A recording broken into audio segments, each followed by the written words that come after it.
Okay, now I understand why no one heard me. Mhm.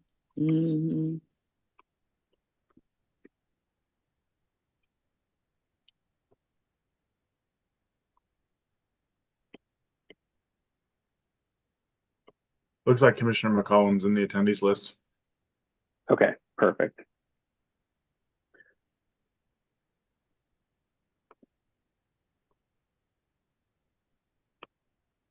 Good eye.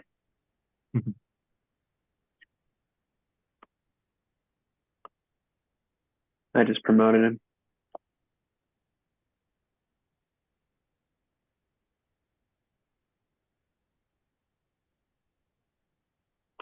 Good evening, everyone. Hey, Hey, Commissioner, Commissioner. how you feeling?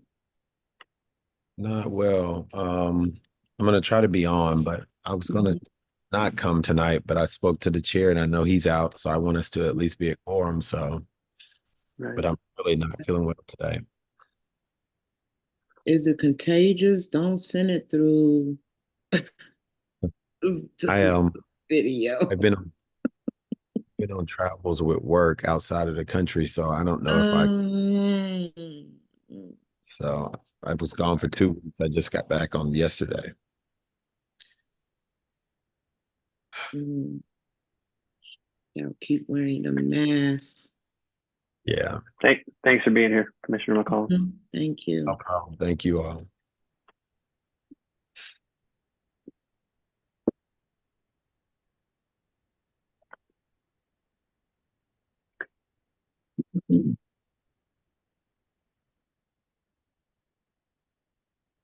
All right. I see Commissioner Black now. Good evening. Hey, Commissioner. Hey.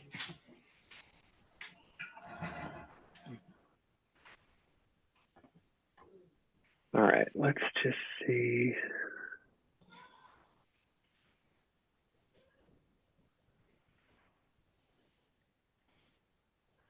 Going to see if Commissioner Rodman is joining, and then we'll go ahead and call things to order momentarily.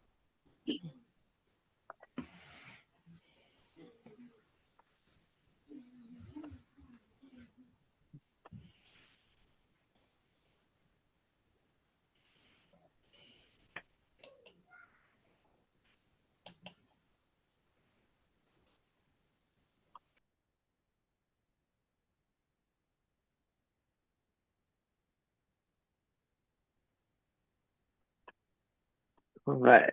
There's Commissioner Rodman. I don't see Commissioner Henderson, so we'll keep an eye out for her.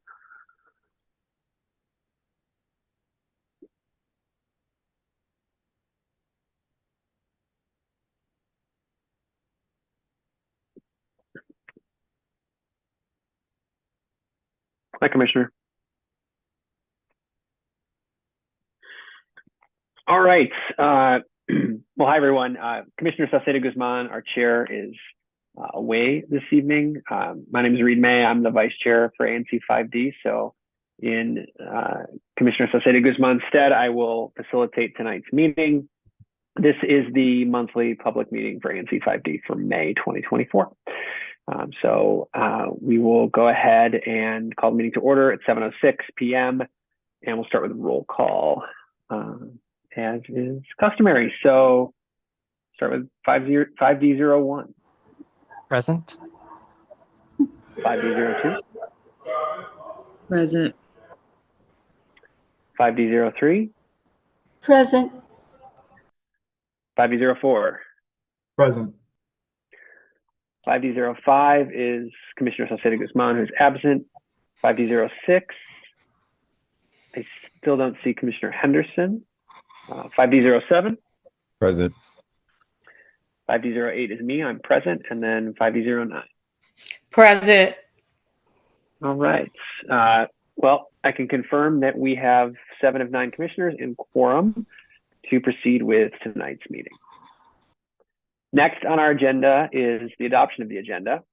So let me go ahead. I'm just going to share my screen while we talk through this. Okay. So everyone should see tonight's agenda on the screen here. We have most of our routine matters, a presentation, and then a number of voting actions, a couple of resolutions, the BZA case. So does anyone have any requested amendments to the agenda for tonight?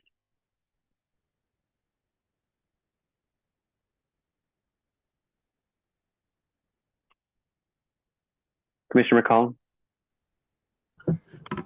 Thank you, Vice Chair. I don't have an amendment per se, but I do have a request for order of agenda for tonight. I really want to be here to listen and hear for the BZA case that's impacting 21st Street in my SMD. I don't know if I'm gonna last to 8:50, so I wanted to see as a point of order in agenda if we could potentially move that case forward if the individuals are here, move it right before our standing or right after our standing presentations, so that I can try to hear them out and possibly support the matter. So I would like to move and raise a motion to switch the order for this evening, remove BZA case from 8:50 and place it at about 7:20. If I can get someone to second that, or if we'd like to have a discussion about the matter, I'm open to that as well. Second. Great. Second from Commissioner Rhodes. Anyone, is there any discussion before we go to a vote? I think that the idea is good. I just want to make sure that the people in that case are able to make it. Does anyone have their phone number? Well, I have already looked at the attendees, and under the attendees, it looks like we do have Perfect. them here, but I want to make sure. Perfect.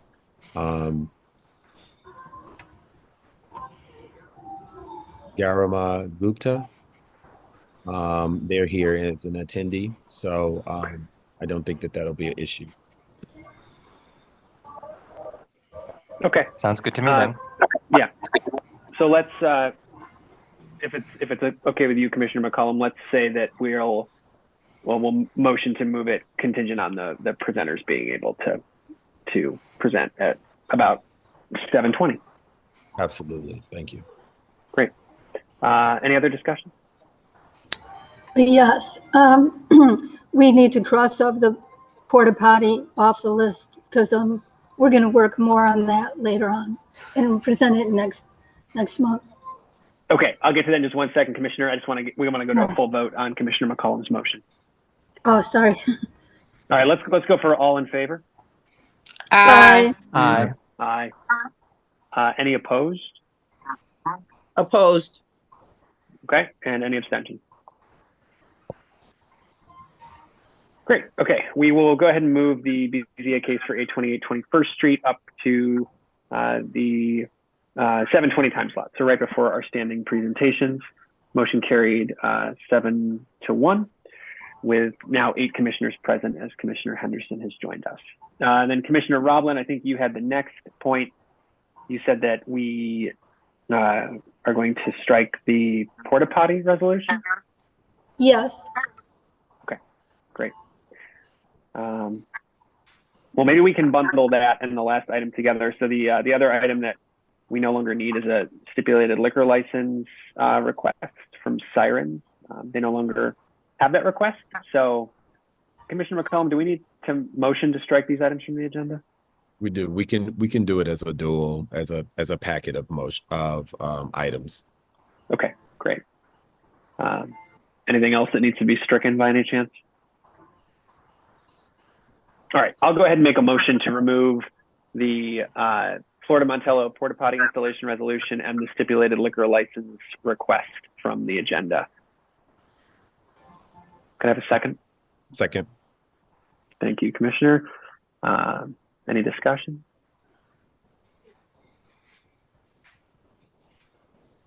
Okay, all in favor? Aye. Aye. Aye. Aye. Any opposed? Any abstention?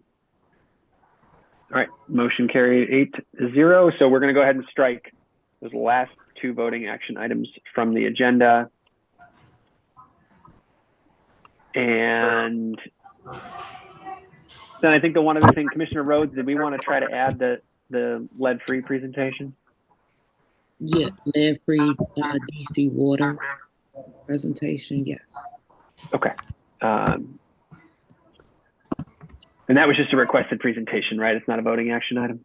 It's a requested presentation. Okay. Would you like to make a motion to add that? I make a motion to add lead-free DC water presentation to our agenda. I'll second. Any discussion? All right. All in favor? Aye. Aye. Aye. Aye. Aye. Any opposed? Any abstention?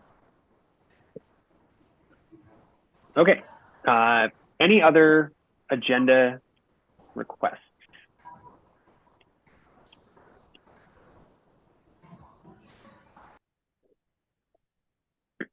All right. Hearing none, I move that ANC 5D adopt tonight's agenda as amended. Second. I second. All right. I've got Commissioner Cobb on the second. All in favor? Aye. Aye. Aye. Any opposed? Any abstentions? Okay. We are all set with tonight's agenda. Our next item is the adoption of the meeting minutes. So Commissioner Roblin, I will hand it off to you. Yeah, we have February and March minutes.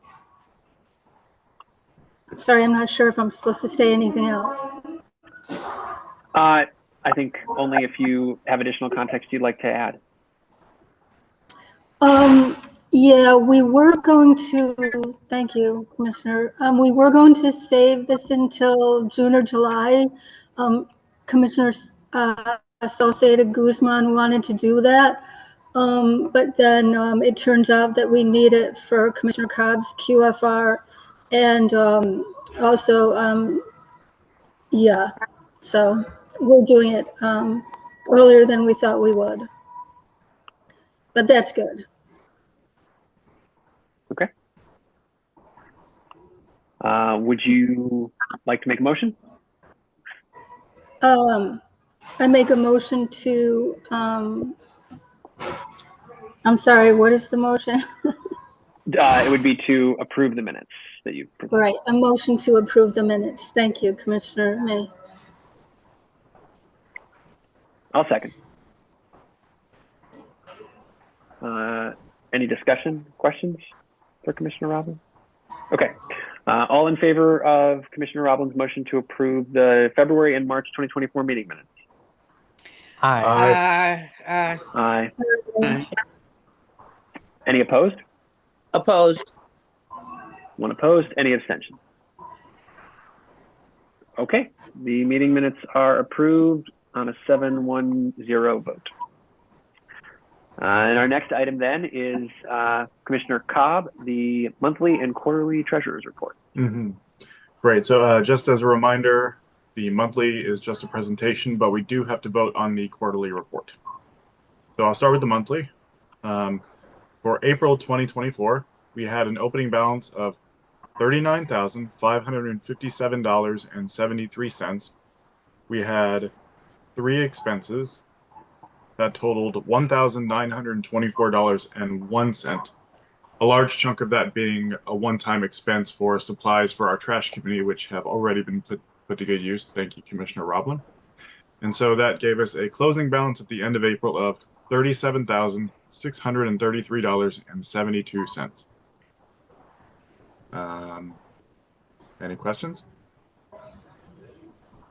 Okay. Just as a reminder for members of the public, both the monthly and quarterly report are linked in the agenda if you'd like to look at them. Yes, thank you. So our quarterly Oh, it report. looks like, sorry, You got Commissioner a Cobb, looks hand like raised. you have one question Oh, from Commissioner Well, Henderson. what was the specific expense for the trash committee? it was all the trash committee supplies, which actually ended up being about $100 less than originally planned, and which And we what did had that voted to include? approve. Everything. It's in a resolution that's linked in a past agenda. Everything like what? Tell us what the money was spent for. Rakes, garbage bags, the little trash grabber things like that. Anything a public, anything someone would need to pick up trash in public. And where are these materials housed? They are housed in our office under lock and key.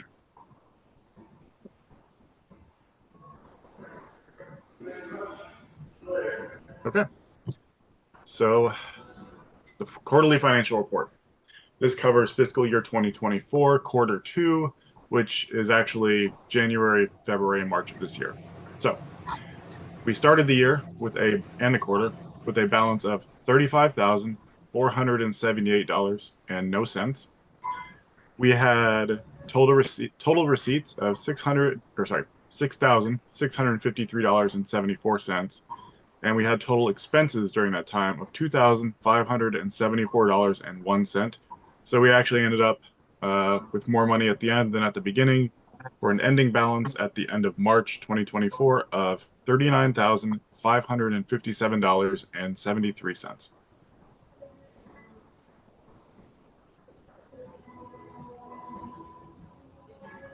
Any questions? Any discussion?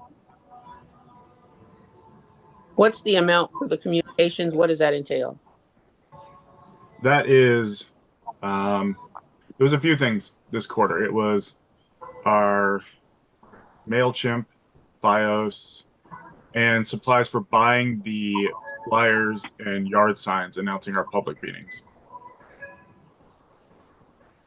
Yet the majority of people in 5D don't even know when ANC 5D meetings are or how Okay. to access. Can I answer any other question you might have as treasurer or anyone else? No? Any other Okay. questions for Commissioner Cobb?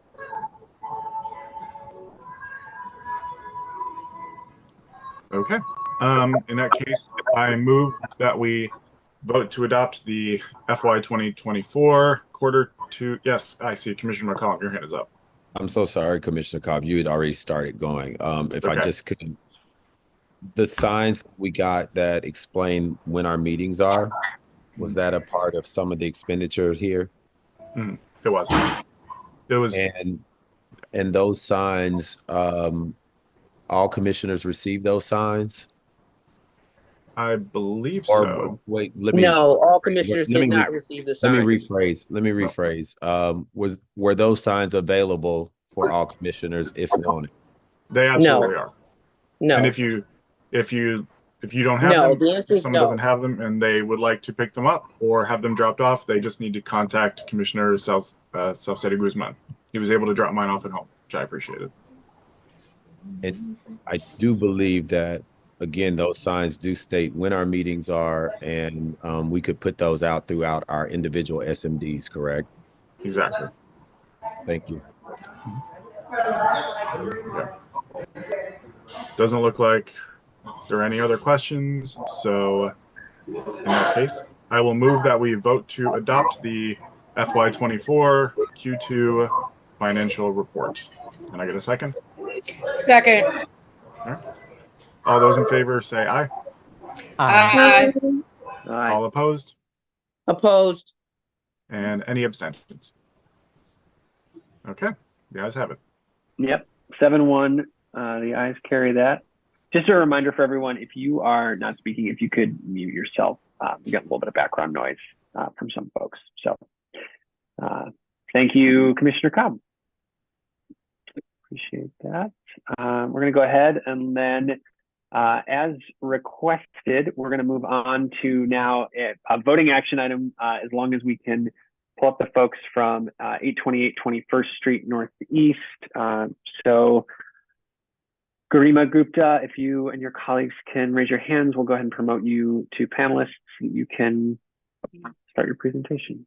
And Commissioner Cobb, I see you got your hand up. Yep. I just want to give my usual heads up that because of my day job, I cannot consider or vote on any BZA or zoning matters. So I will turn off my camera and go on mute and come back when we are taking the vote. And what is your day job? I will go off camera and on mute and I will come back. What is your day job?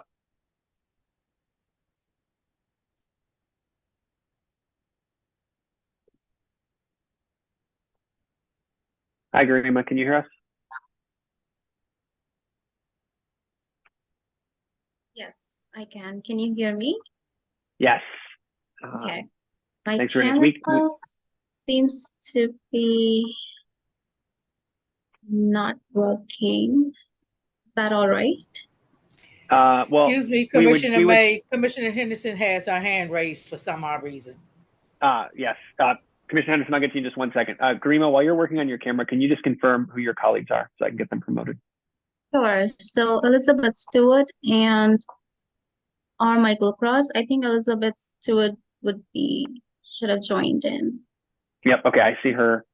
Okay. Is there anyone else? I think that's it. Do you see R. Michael Cross? R. Michael. I don't believe so. Oh, that's okay. Yeah. Me and Lizzie. Okay. Okay. Commissioner Henderson, you had your hand raised. I did. I'm repeating my question regarding what is Commissioner Cobb's day job. He didn't respond. Okay, I think Commissioner Cobb has gone off camera, so I'm not sure that he is still engaged at this time. Well, let the record reflect that I asked a question and he did not respond. So when he comes back on camera and on the record, I'd like him to answer the question regarding what his day job is. Thank you. All right. And as from a parliamentarian procedure on this, there's not a requirement, Commissioner, for him to respond to that. I do understand that you want it on record, but I just want to make sure that the audience knows that between commissioners, there's not a requirement to answer where we work. Those types of questions are left to the people to decide. And if they want to know, they can raise that question. So when the commissioner comes back, if he still chooses not to answer that question, then there is not a right or wrong in the matter. He can still do so. Well, in response to Commissioner McCollum's comments, that is your opinion. It is not codified in any parliamentary procedures. That's simply your opinion. And since Commissioner Cobb stated that he was going off record, I think it's appropriate for him to answer the question. And I think the public has a right to know. Now, if he doesn't want to disclose that information and is otherwise refusing to disclose that information, that's fine. But it's a valid question, and your opinion regarding whether or not he should answer is really not a factor in this matter. You are guided by parliamentary rules and procedures, not your opinions. I will say, I'm not going to go back and forth with you as a parliamentarian, but I will say once again that he is not required. Also, you questioning another commissioner, he does not have to obey or respond to anything that you ask of him. As I stated earlier, it is my opinion, but I also stated that the only people that he has to answer to are those who have elected him in his SMD. And you have not voted for him, you have not put him into office, and you do not get to come here and chastise him in front of the public and make him feel like he has to respond to you because you as a commissioner decided to ask him that. So I'm going to stand on what I said again. As the parliamentarian, we're not going to take up time on this matter. When he comes back, if he chooses not to answer the question, we will give him a couple of seconds and we're going to move on. This is not something that we're going to belabor tonight. Your comments are unresponsive and argumentative and inappropriate, but we'll move on. At this point, we're going to put you on mute and we're going to move forward. Let's please move forward. We're going to go ahead and move forward to the BCA case presentation. Elizabeth, Carmina, thanks for bearing with us. Garima, I see you got your video working, which is great. Just as a reminder to members of the public, if you have questions, please use the Q&A function to ask those questions during the meeting. And we will go ahead and get started. So Garima, Elizabeth, we'll turn it over to you. Awesome. Okay, let me share my screen real quick. Is everyone able to see my screen? Yes. Okay, so we are here on behalf of owners at 828 21st Street Northeast, BCA case 2191. And the applicant is requesting two areas of relief, subtitle E 207.4 for a rear addition exceeding 10 feet past the adjoining neighbor, and subtitle E 204.1A to modify the existing architectural rooftop element. We have presented this case before in March, ANC, in front of the ANC, and there were four overall areas of concern. The first is the facade. So we have gone back and revised the facade based on the comments received, based on the recommendations received. And we believe that this is resolved as it stands. The second concern was size of the construction. We are willing to reduce the addition by 3 feet in an effort to reduce impact on the neighbors. It was initially proposing to go 16 feet beyond the matter of right, so we are now proposing to go 13 feet. The third concern was multifamily. So this zone permits the multifamily use and is not part of the relief that is being sought. And there are some multifamily structures on this block and across the street. The fourth concern was effect on the neighbors. So we are working with the adjacent neighbors. We have received a few letters of no objection from people from the block, and the owner is working with the adjacent neighbors.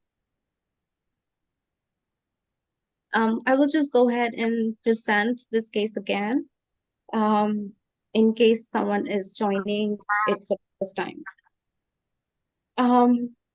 So this property is proposing to become a 3-unit multifamily structure with a third story and a rear addition. 2 units are proposed to be family sized, 2 bed, 2 bath, and the third unit to be a 1 bed and 1.5 bath. Outside of the rear addition relief, the rest of the proposed volume is designed to be matter of right as allowed for this zone. This is the existing front and rear of the property. As seen, this property is already taller than the adjacent structures slightly, compared to the reduced massing on either sides. And as noted previously, we are proposing dormers which match the existing structures on the side.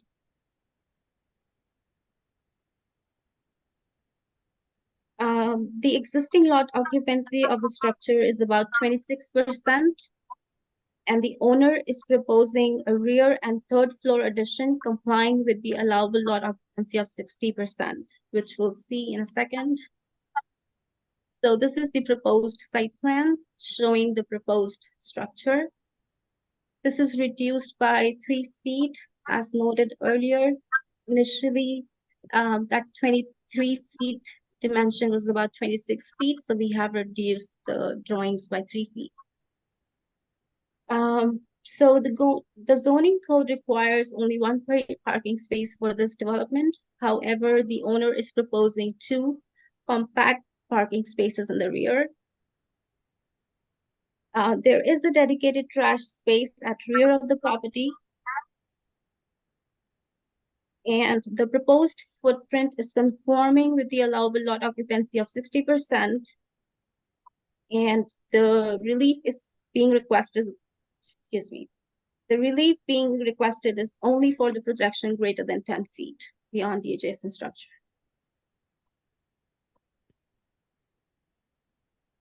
Sorry, I'm gonna skip a few slides here.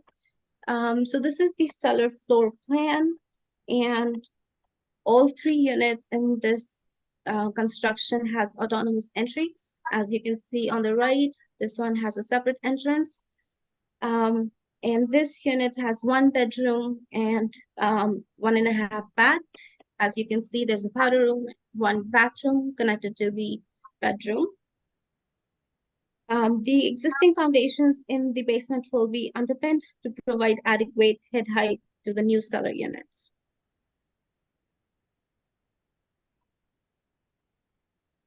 This is the layout for first floor. Both units 2 and unit 3 are duplex units. There are separate private entries for both of these units in the front, as you can see on the right. This floor is entirely dedicated to unit 2, which has a 2-bedroom, 2-bath unit with a primary suite on the upper floor, which we'll see in a second. All the units are also afforded with increased natural light through larger windows and outdoor space. This unit is about 1,090 square feet. This is the second floor, as I just spoke about. This is divided amongst unit 3 and unit 2. Right side, a portion of this floor is dedicated to the living space of unit 3, and the rear portion is dedicated as a primary suite for unit 2. Again, each unit has access to outdoors via large windows, dormer windows, or rear deck. This is the layout for the third floor that is entirely dedicated to unit 3. And this features 2 bedrooms and 2 bathrooms with a family room in the middle. This unit will also have access to the private roof deck. Here. Skipping a slide again. So this is the front elevation that we are proposing. So we are keeping the brick on the first level, and then we are proposing 4 mansard on the second level, second story, to match the adjacent structures as noted before. And these are proposed with dormers, and the addition, the third story addition, is set back 3 feet. These are just gradings. I do want to discuss the shadow studies. So we did prepare some shadow studies. And as you can see on the screen, all the top diagrams are matter of right, as are matter of right in this zone. And the bottom diagrams are the ones proposed with the reduced extension, rear extension. And the red-brown shade that you see is the excess of the shadows that are projecting on the proposed. So this one is the study done for equinox, for morning and noon. And you can see the difference between the shadows. Equinox at 2 p.m. and 5 p.m.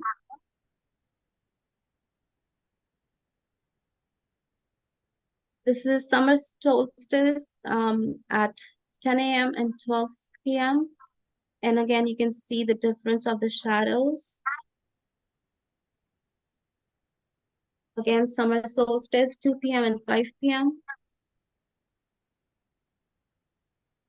Winter solstice, 10 a.m., noon.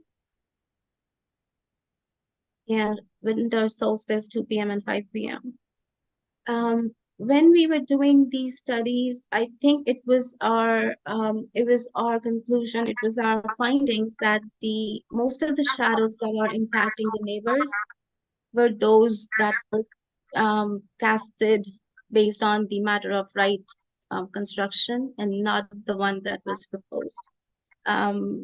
But yeah, we are happy to answer any questions that you may have and are willing to work with and the community.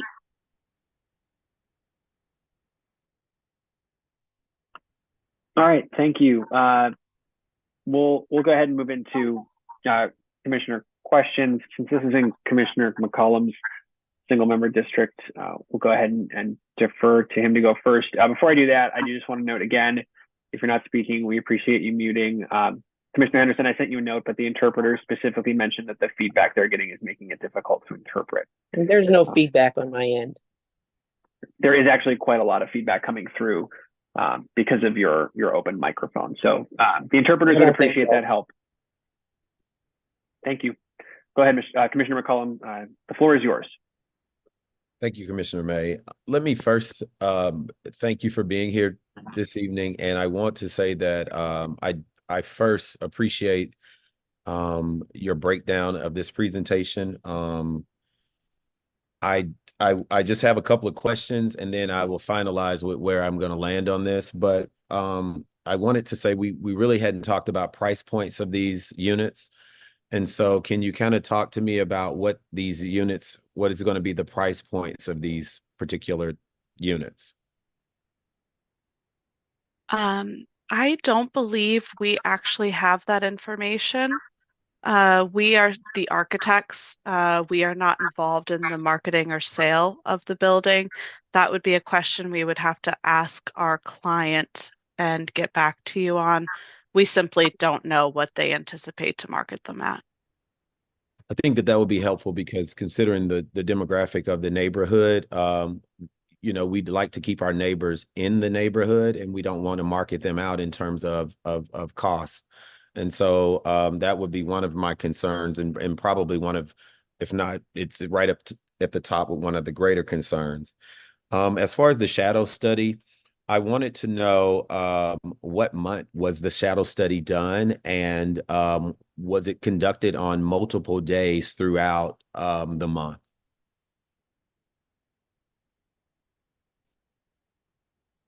Yeah, I can speak to that. So the studies that Garima performed here are the typical studies that BZA requests of us and Office of Planning requests of us. So she presented to you tonight the equinox, the summer solstice, and the winter solstice. So your summer solstice would be when the sun is highest, the most extreme in that case. Your winter is when the sun is lowest, your most extreme in that case. So winter would be December 21st. Summer would be June 21st. So again, those are your extremes, right? And then the equinox would be even in the spring and the fall. And let's see, that would split. So I believe that would be March and September, if I have that right. But we pick those very specific days. If you simply Google what day the equinox is, that's the day that we use with our programming. And that equinox should kind of give you the median, right? As we work from our winter solstice to summer solstice, that's how it's going to track as we get to the extremes. So the June 21st date, you're saying that this test was performed in June 21st of 2023? So what we are using is a modeling program. We have built our building in 3D in the computer, as well as the adjacent structures. And this modeling program allows us to set the date based on this specific location in Washington, D.C., and it projects the shadows as they would be on those typical days. Okay. And that's a standard for this type of modeling. Maybe standard for this type of modeling, but I'm just concerned with the relief portion of it that we're requesting. So that's where that question is coming from. Also, the compact parking. What is a compact space versus just an average space, parking space? Sure. The average parking space per the zoning guidelines is 18 feet in length and 9 feet in width. The compact space is 8 feet in width and 16 feet in length. And that, again, is just set by the zoning code. So it wouldn't accommodate an SUV or something like this. This would particularly be for smaller Prius type vehicles. It wouldn't accommodate a large SUV. I personally have an SUV that's similar to the size of like a Honda CRV, and it would fit in that space. Okay. So not like a Tahoe, right? Or a big truck, but a more medium to compact size SUV, yes. And I think my main concern is, I think that we spoke about working with the adjacent neighbors, and I think the owners are in talks or in preparation or doing some type of work with those adjacent neighbors. I did speak on the last time and stated that I could not support it until I knew that the neighbors support it. And I've spoken with the neighbors, and they are not telling me that they have been working with the developers here. So can you kind of tell me what type of conversations or they're telling you all that they've had? Because what I'm getting something completely different. Yes, I can speak to that. The neighbor to the north, we actually were emailing with her directly today, because we also have a chimney extension that we are working with her on. So she is fully aware of what we're working on. We actually are drafting a letter for her to review and sign currently, and it was sent over to her this afternoon, stating that she's aware of the development, that we have spoken to her about it, and she knows the impact on her property. So I know that not only has the owner spoken to her, but we also personally have spoken to her. I have that email here in front of me. The neighbor to the south, which would be 826, the owner has told us that she has spoken to her twice now. She was there just this past week, I believe, and the owner of the adjacent was not feeling well, so they didn't get to speak very long.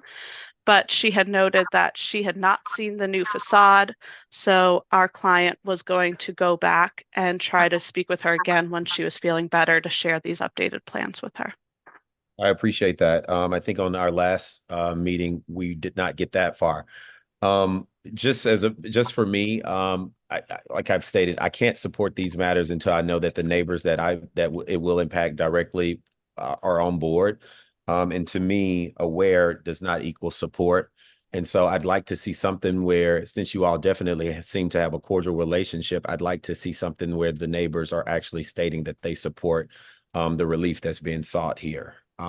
If I can get something like that, then for me, it would be a vote for yes. But for now, I don't want to say a vote of no, but I will say that I definitely want supported tonight. Thank you. All right, Commissioner Henderson, you have your hand raised. Yes, I just want to confirm, and either the presenter or the architect may respond, just to confirm that there has been no shadow study, no actual shadow study conducted. It's a theoretical modeling shadow study that is based on, I guess, artificial intelligence information, but not an actual shadow study. And two, there's been no substantive communication with either the immediately affected neighbors or the neighbors at large, and there hasn't been any single member district or community meeting to discuss this project. Would you just please confirm or state something different if I've not expressed it as you've done it? Sure. So for the shadow study piece, we would be unable to do a physical shadow study until the structure is built. So that would not be allowable. Obviously, we need your support and relief to be able to build such a structure. So right now, the only feasible way for us to provide such a diagram is via a computer modeling program. We obviously do our very best to make that as accurate as possible, but that's the best we can provide at this time. Sorry, what was the second piece of your question? I apologize. Regarding the neighbors, there have been no substantive communications with the neighbors, no community meetings, no single member district meetings, just some recent efforts with the immediate neighbor to the left and right of the proposed project. Yes. So our client has been trying to meet with neighbors. She's spoken to a few people on the block, but there has not been an SMD. We have been reaching out for a while now to Commissioner McCollum, and unfortunately have not been able to coordinate such a meeting. Thank you for your responses. Commissioner Arbuckle. Hello. All right. Is there a loud noise? Okay, very good. So I was so the I've been seeing I've been copied on a lot of the emails from this developer, and I know the developer has been trying to meet with Commissioner McCollum for quite a while, and so I ended up meeting with them today to discuss it with them, even though I wasn't able to speak on behalf of other commissioners, and so. Um, would it make sense? I know since they haven't been able to contact Commissioner McCollum to work with the commissioner on their concerns, would it make sense to like just as an ANC not take a stance on this? Let me speak to that because I don't want us to not take a stance as an ANC. Like I stated in the last meeting, I'm not going to meet with developers until we have the neighbors on board. That's who elect me. And when I speak with neighbors and they tell me that they don't support something because developers have not contacted them, I'm not going to come in and do the developers' work of trying to coordinate conversations with neighbors who say to me that they oppose or object to something being built next door to them. So for me, it's already a non-starter to bring me into the meeting in hopes of wanting to orchestrate the communication between. Once I know that the neighbors have been contacted and they've been communicated with properly, and it seems like last week, which was what was just told to us, that efforts were taken to speak to them and talk to them. Once I know that they are involved and they are invited to a meeting, then most certainly I will be available and there for the meeting. But I don't owe a due to developers when they come here to build anything. And let me also say that, yes, you did take a meeting, and I've been following the trail. Their request was to meet with the zoning committee first and then have me to sit in on that meeting.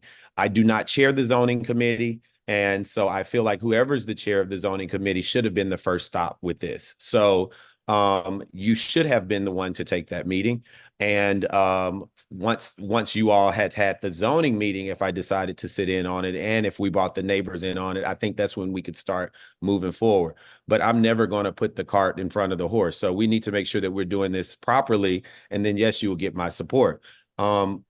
During the last meeting, we didn't even get the type of presentation that we received tonight, in my opinion. So I am pleased with the presentation tonight, but I'm definitely not pleased with, as Commissioner Henderson said, the substantive communication that has taken place on this matter. So if we can get some type of communications plan and figure out how we're going to bring the neighbors involved, then definitely I'm on board. But until we have that, I owe no due to developers, and I definitely would not meet with developers before my neighbors and constituents. Did you have a response to that, Commissioner Arbuckle? Yeah, thanks, Commissioner McCollum. I will note that they have come to prior zoning commission meetings, at least one, maybe two. And I know Commissioner Saucedo Guzman was on at least one of them, I believe. Wait, maybe he wasn't. Maybe that was a full ANC meeting. Anyways. All right, Commissioner Rhodes, we'll get the last word here, and then we'll see if there are any public questions. Just quick. I agree with Commissioner McCullough. The community should be involved. If you come into the ANC, coming to the ANC means coming to the community. If just a couple of community residents were informed, or if you only went to the one on the left and the one on the right, that's not good enough for majority of the commission. So please do your due diligence and speak with more of the community members. Are you wanting to speak with me? Yeah, just a little bit, if I can. We have been speaking, the owner have been speaking with the neighbors and not just with the neighbor to the north and the south, but they have been speaking to the neighbors in the entire block.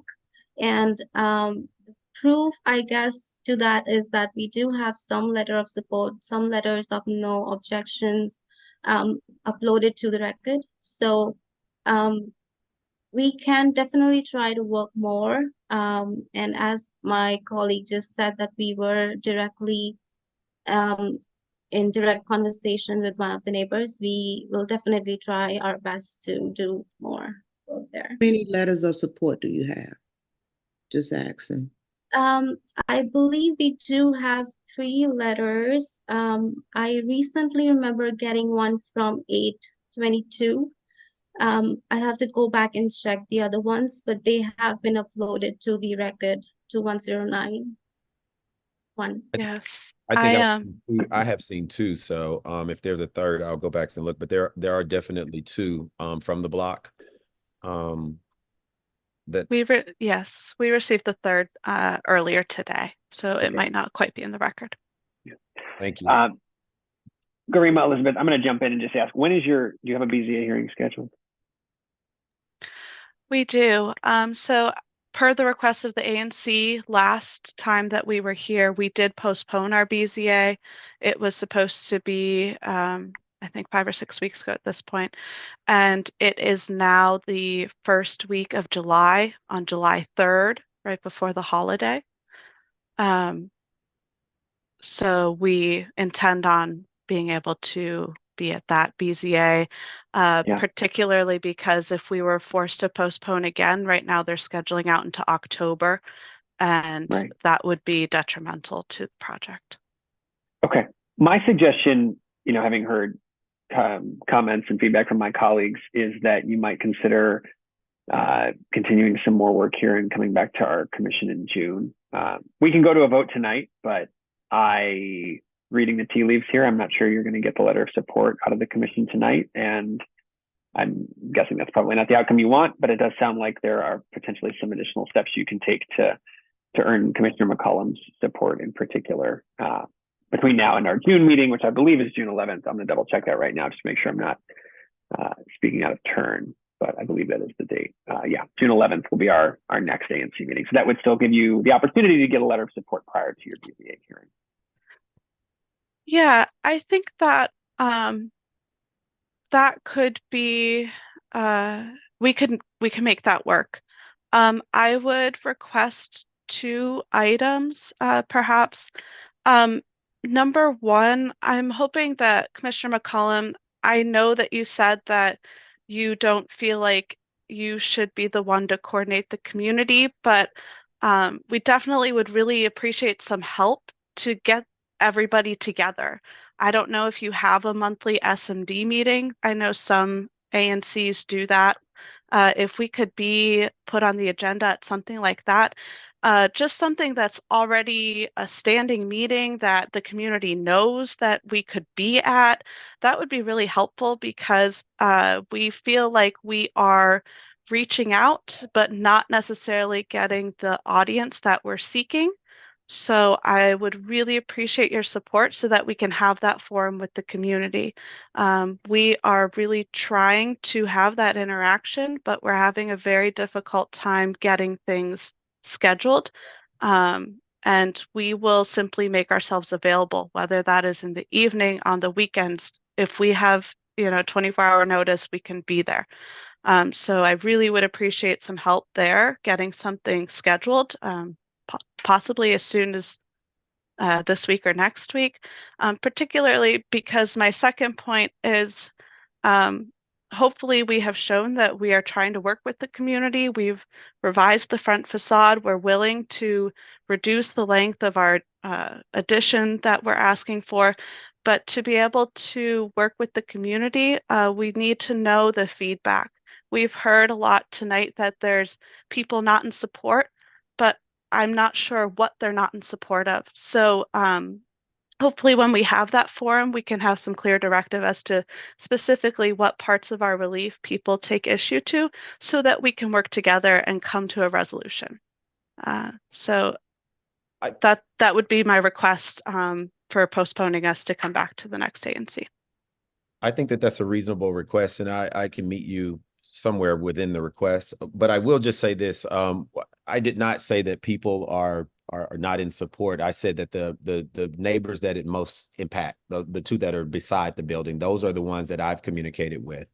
And I think that at a baseline, that should be your first campaign, is to get those folks on board. And so it's simple. I mean, you have their contact, the developers or the owners have their contacts. It's just a matter of getting in contact with them and getting them to sign something that says that they support this matter or they don't.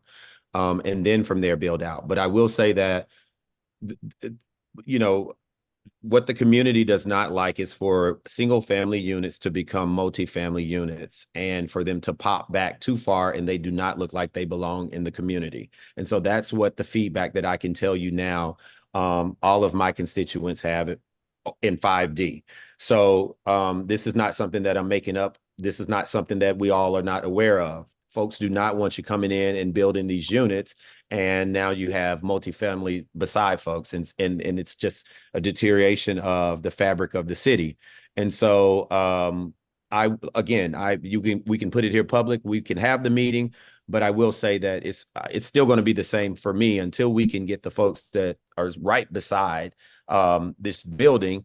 I'm not going to be able to support it, but I will meet you all at that request. It was a very reasonable request. I do still say that I support the way you all presented tonight. I do appreciate that. And I would like to find some grounds for us to meet. And so I will meet you on that request, and we'll talk offline to figure out how we can make that happen. Thank you. Yes, that would be wonderful. If we can get a forum with the community, that would be a huge step forward. Thank you. Mm-hmm. Thank you. Okay, so Elizabeth Garima, you'll follow up with Commissioner McCollum to talk about next steps, and we'll plan to welcome you back in June. We did have one community question that I'm just going to ask you very quickly, and then we will wrap this matter up, which was just that in the last meeting, there was a question about the front door being elevated higher on the facade than other doors on the block, and the asker, Nina, wondered if you had given any consideration to lowering the front door. I can speak a little bit to that. We are giving consideration to that. But yeah, we don't have anything concrete to give at the moment. Okay, well, if you could plan to address that in June, I think that would be great, since that was a question that came up tonight. Okay, thank you both so much. I know it's a lot of questions. These presentations tend to get pretty detailed. We're going to move on because I probably already have us well behind schedule. So thank you all. We're going to move to commissioner reports next. And Thank you for some your of our time. understanding presentations. Yeah, you're quite welcome. Okay, so we're going to move to commissioner reports. Commissioner Arbuckle, you are up first. Let's try to keep them tight tonight so that we can keep things on track. Thank you. All right, keeping it tight. Nothing for me tonight. All right, that was quick and easy. Commissioner Rose. Yes, real quick. Officer Planning is having their small area plan open house on May 21st, 6 to 8 at Trinity Baptist Church. Please come out and look at what is planned for Ivy City. Also, Bethesda Baptist Church is having a community day June 8th from 11 to 2. And that should be a family fun event. Also, our violence interrupters were supposed to be having a Trinidad Ivy City event at Lewis Crow Park tomorrow, but if it's going to rain, it'll be canceled. Otherwise, it will be a family fun event there as well tomorrow evening from 4 to 7. That's it for me. Great. Thanks, Commissioner. Commissioner Roblin.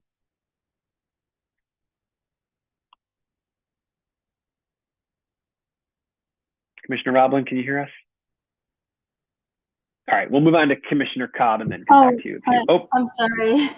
I'm sorry. I didn't realize I was muted. Sorry.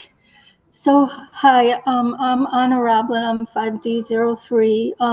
I just wanted to say a couple things about cleaning in the area because I'm the chair of the Trash and Beautification Committee. So I just wanted to give everybody some tips on that. And please, everybody, give me some tips that you might have. I'd love to hear any ideas you all have. And I'll put my information in the chat so you can do that as well. So for instance, Commissioner Rhodes said in a previous meeting, if everyone cleans up the street and the sidewalk in front of your home, it will make a huge difference. And I totally second that. That would really make a big difference in the community. On Holbrook near Florida, a lot of people are hanging bags from their fence, and people walk by, put their trash in the bags.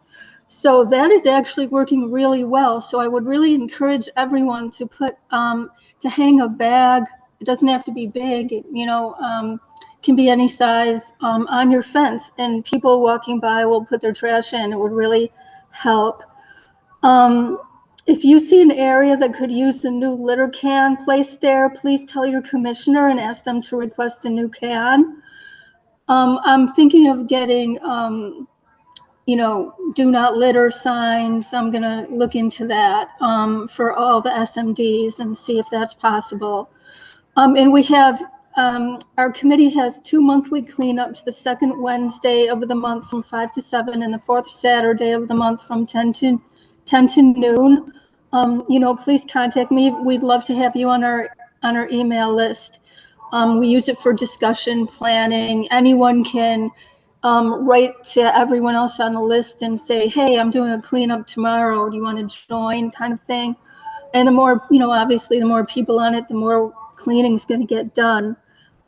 Okay, and in our next, on a different subject, on our next Trinidad community meeting, we're most likely going to have the Department of Aging. So that'll be good. And in future meetings, we're hoping to host Zachary Parker and also Kevin Horgan of our zoning committee. He's our zoning committee chair. He is likely going to talk in another meeting about zoning, everything you want to know about zoning. Our Trinidad community meetings are both in person and by Zoom, and you don't have to be from Trinidad. You can live anywhere in 5D and actually live anywhere to come by our meeting. Thank you. Thanks, Commissioner. I'm going to move on to Commissioner Cobb, 5D04. Thanks, Commissioner. I'm just going to keep it short. Last year, WMATA released a proposed complete redo of all the bus routes in the DC area. And we wrote a letter to WMATA supporting some of the changes and opposing some.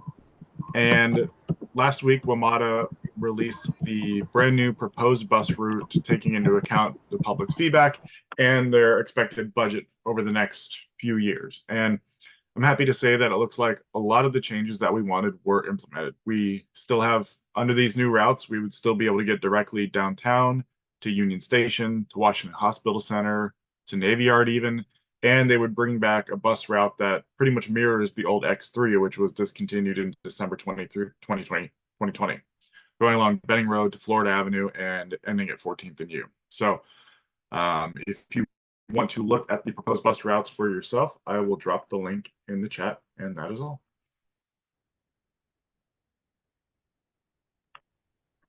Thanks, Commissioner. Commissioner Salcedo Guzman is absent, so we'll move to Commissioner Henderson, 5D06. Yes, good evening. Let's see. I attended the Chairman Mendelson's quarterly meeting for the ANC's public safety meeting. Crime is down 34% in the downtown area wide. I also served as a witness. I testified before the council regarding the Budget Support Act. I was witness number 345. Oh, let's see. I've had community cleanups, continue to schedule community cleanups. I have community cleanups scheduled throughout June, and the area is looking good.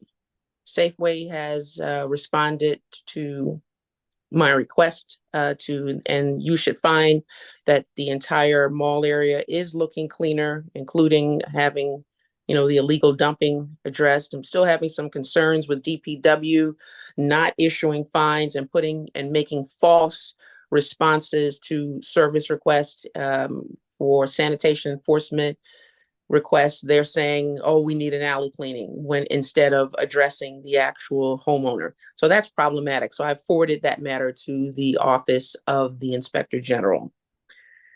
And let's see, still having some concerns with DDOT's response to the RPP request that's been approved for the 1000 block of 17th Place. I've requested they turn on the water at the fountain at the Starburst Plaza so that we can all enjoy it. And our community continues to oppose the road diet for 17th Street. And I've shared that directly with Director Kirschbaum, and she understands that our communication is forthcoming.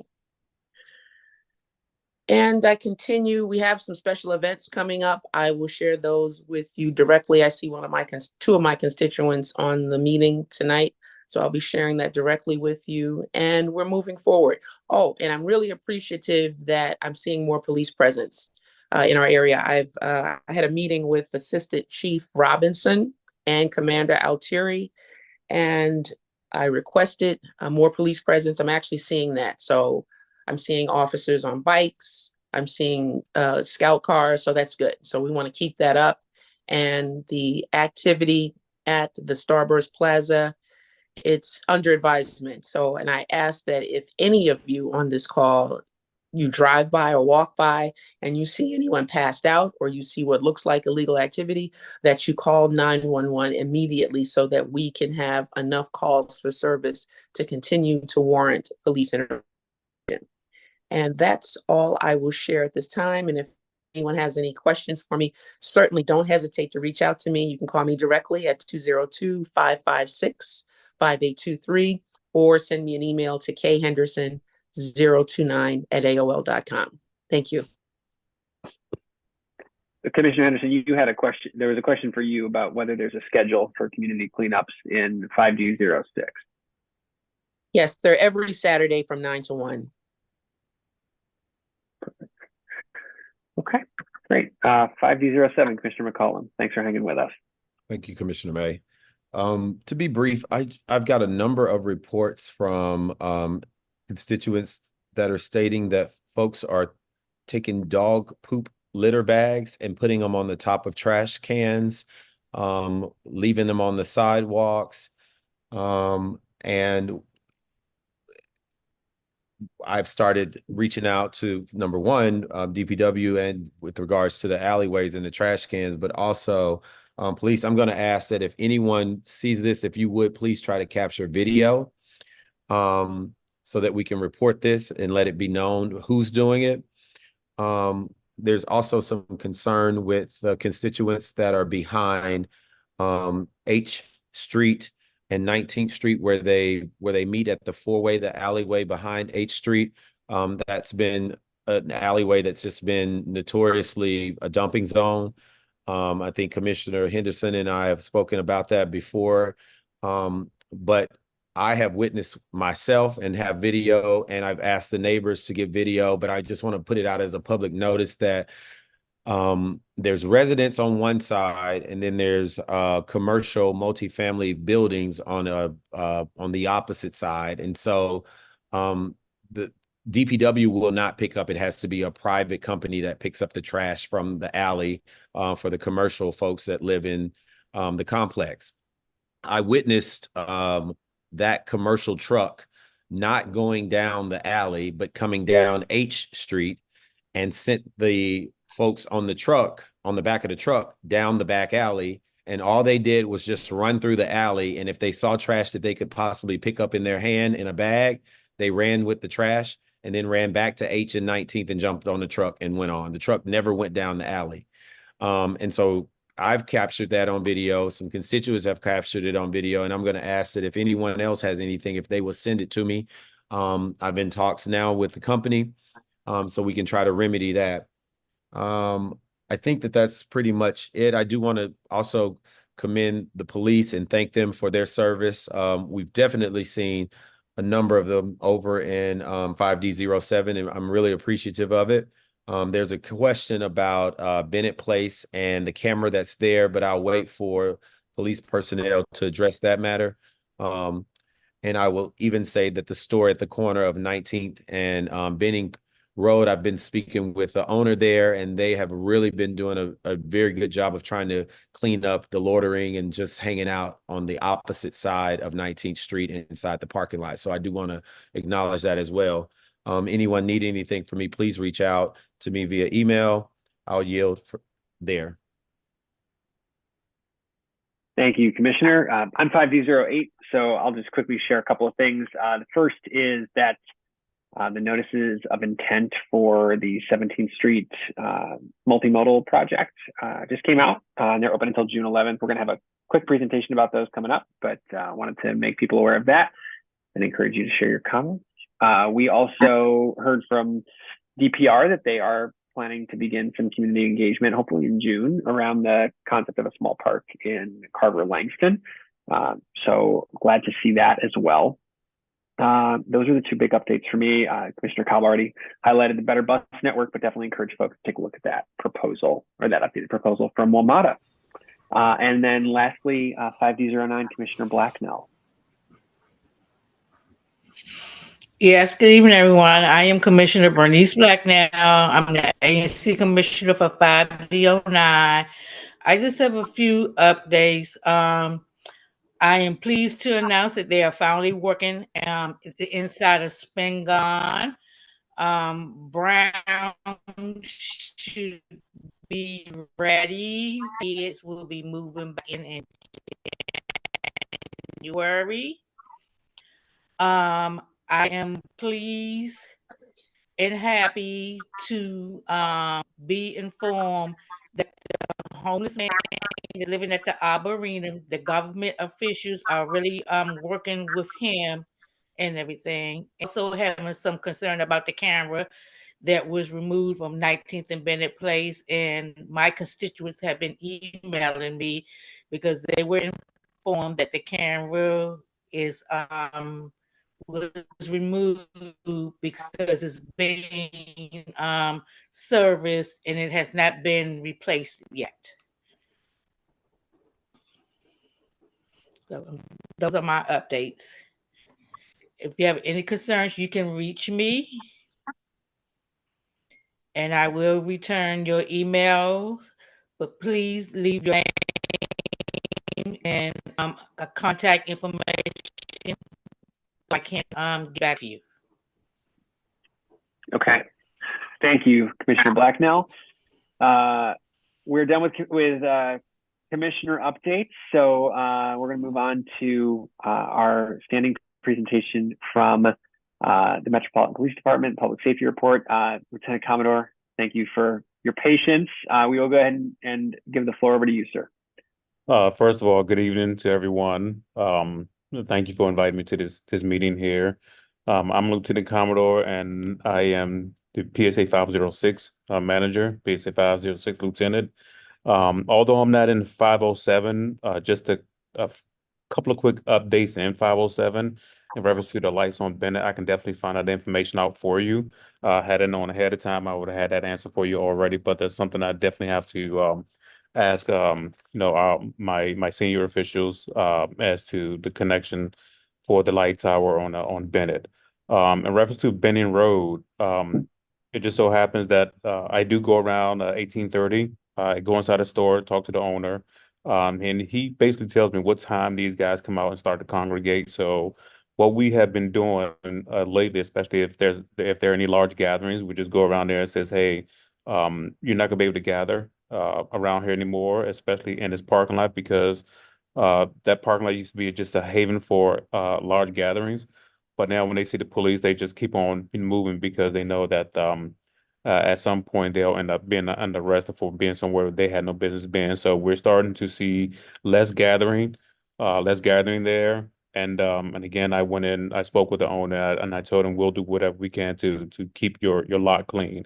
The lot has been surprisingly clean for the last couple of months. Now the owners are actually able to go outside and sweep up a little bit. So we're beginning to see a change in at 1830 Benning Road, which is a good thing because I remember some time back it didn't look like that. It was very unsightly, but that is beginning to turn around. Um, Going back to 506, I am also pleased to say that we have over the last 10 days we had absolutely no violent crimes, which include homicide, sex abuse, ADWs, robberies. As a matter of fact, robberies are down 24%. NPSA 506. Our property crimes have also dwindled to a minus 12%, in which we're beginning to see a lot of progress in PSA 506, and again, it's a great thing to see that we've actually had no violent crimes in about 10 days in PSA 506. What we've been doing, and I can share with y'all, is like I said, we still have our hotspot policing. We get a lot of calls from the community, and when we do get these calls from the community, and one thing let me just gonna circle back. One thing I do when I get calls from the community is I just don't speak with them. I go see them. 1423 Trinidad. I went and I sat with the neighbors and we've had a long conversation. And what I vowed to do is make sure that we have resources in that area. I can pull assets to patrol that area just to ensure that, they're safe. When it comes to Mount Olivet Road, as you all will see, you drive up Mount Olivet, you will see a police car sitting in front of Circle 7 or alongside Circle 7, in which the crowd starts to leave from Circle 7 to go to the 1200 block of Sims Place, where we have another hot spot. So what we're doing, we're trying to put enough resources out there, especially at 11th and Rom, 1600 block of 11th Place. We're trying to have enough resource out there to discourage any form of criminal activity. And what we do is we kind of push and pull our assets, meaning if we have certain crimes going on in a certain portion of Trinidad, let's just say Sims Place. What we'll do, we'll have PSA 70507 ride the borders and PSA 505 ride the borders, while PSA 506 use their assets and pay special attention to those specific places where we can actually deter crimes. And that has been working, which caused us to have zero violent crimes in the last 10 days. So if we can just keep up that same momentum throughout the summer, hopefully we'll see a great decrease in criminal activity around there. Questions, please? Yeah, Commissioner Henderson, I think you had your hand up first. Yes, thank you. So thank you, Lieutenant Commodore. So regarding 1830, very quickly, Benning Road, that owner has renovated the store, been very cooperative, and has consistently worked with us to maintain a safe environment. And he's being victimized by those people continuing to gather in the parking lot against his wishes. So we appreciate any and all police activity to circumvent that. Regarding the camera on Bennett Place, it's my understanding from Commander Altieri that it's being repaired, and as soon as it is repaired fully, it's coming back there. I support that, along with, I'm assuming, the commissioner for that area and definitely the residents for Bennett Place.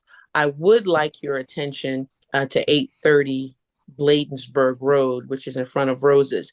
That is a law-abiding business. The owners and their employees do not want those people who don't even live in the community congregating there daily. They sell things, they interrupt customers there. It's a problem, and we want, police presence there to keep them moving along. And regarding what used to be Mudrick's at 18th and Ellsworth's 18th and Bladensburg Road, that store, it's drug activity. Now they've moved across the street. We effectively have worked with the owner to get him to assert his rights to have a lawful business, and that has worked. So now they've moved across the street. They're out there morning, noon, and night. That's a problem, and we want them gone because all they're doing is sitting there inside the vestibule. They're conducting business, and it's a problem for all of us. But thank you for the work that you and your colleagues are doing. I am seeing you. I've been looking around at 5 in the morning to see where you are going into Trinidad, and I'm happy to say that you all are out there, and we appreciate that. So we want continued presence. And for everyone on this call, anytime you see anything, please call so we can keep the calls for service high. Because if there are no calls for service, then Lieutenant Commodore loses, the manpower that Assistant Chief Robinson has provided. And we don't want that. We want to keep all of our resources. So thank you. Thank you so much, Commissioner. I appreciate that. Commissioner Blacknell. Yes, I have a concern. My SMD is 5D09. I have a hot spot area. It's been a hot spot area for several years. It's the 1100 block of 20th Street. But the guy got shot at. I would like to know, be part of the summer crime initiative. That it's been a hot spot for several years. That I have seen police, sitting out there and everything, but I have constituents that are scared to come and sit out on the front. They are scared to have their kids to come outside and play. So please, I'm begging, that area needs to be patrolled very often, and also it needs to be put down for the summer crime initiative. Okay, Commissioner, I believe your camera went out a few times. Can you give me that address? I believe, was it the 1100 block of 21st? I believe that's right. Yes, right there where the Patsy Hartfield Center is. Yes. Okay, thank you.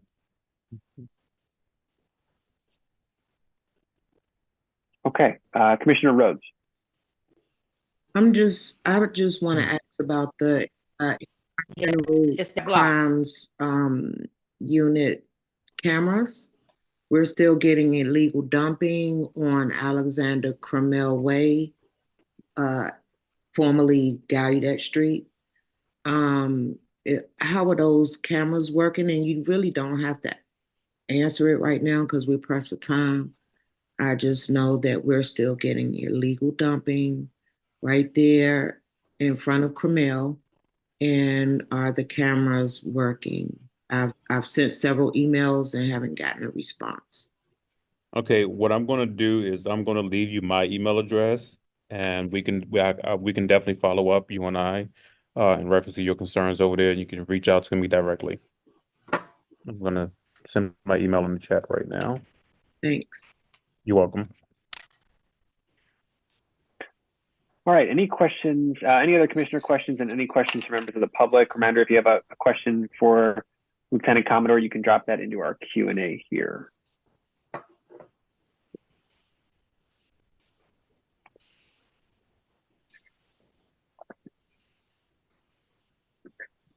Well, Lieutenant, I think it might have been a relatively easy one for you tonight. Thank you again for your patience as we took a little bit more time to get to the standing presentation. And thank you all, and y'all have a great night. Okay, thank you very much. Goodbye. All right, next up on our agenda, everyone, is the Executive Office of the Mayor. Mr. Anthony Black is here. Anthony, is there anybody else we should be promoting, or is it just you? Oh, no, it's just me tonight. Okay, all right, well, we're happy to have you. I will turn it over to you. Good evening, ANC 5D. My name is Anthony Black. I'm your Ward 5 liaison for the Mayor's Office. Right now, just no major updates to announce, just a few updates. The DPR summer program registration opens today at 12 p.m. That offers aquatics, sports, and cultural arts for ages 6 to whatever. It's also for seniors as well. So please feel free to register for that. Also, the Giant Barbecue Battle. That will be June 22nd and 23rd on Pennsylvania Avenue. from third in Pennsylvania to 7th. I will have tickets. So if you would like some tickets to the barbecue battle, please feel free to reach out. Ward days. My ward days are Tuesdays and Fridays from 10 a.m. to 5 p.m.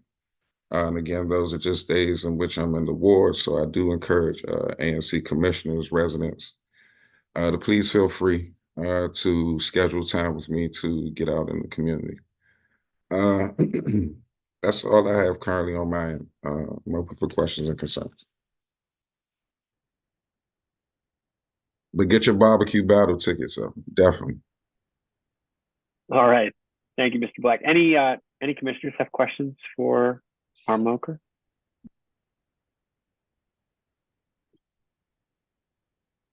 Okay. If you're a member of the public and you have a question for Mr. Anthony Black, please feel free to drop that in the Q&A. We'll give it just a moment here. Yes, sir. Of course. Looks like you got a question about sharing your email regarding those barbecue tickets. Absolutely. All right, great. If you can share that with us, we'll make sure it gets reposted. I most certainly will. Great.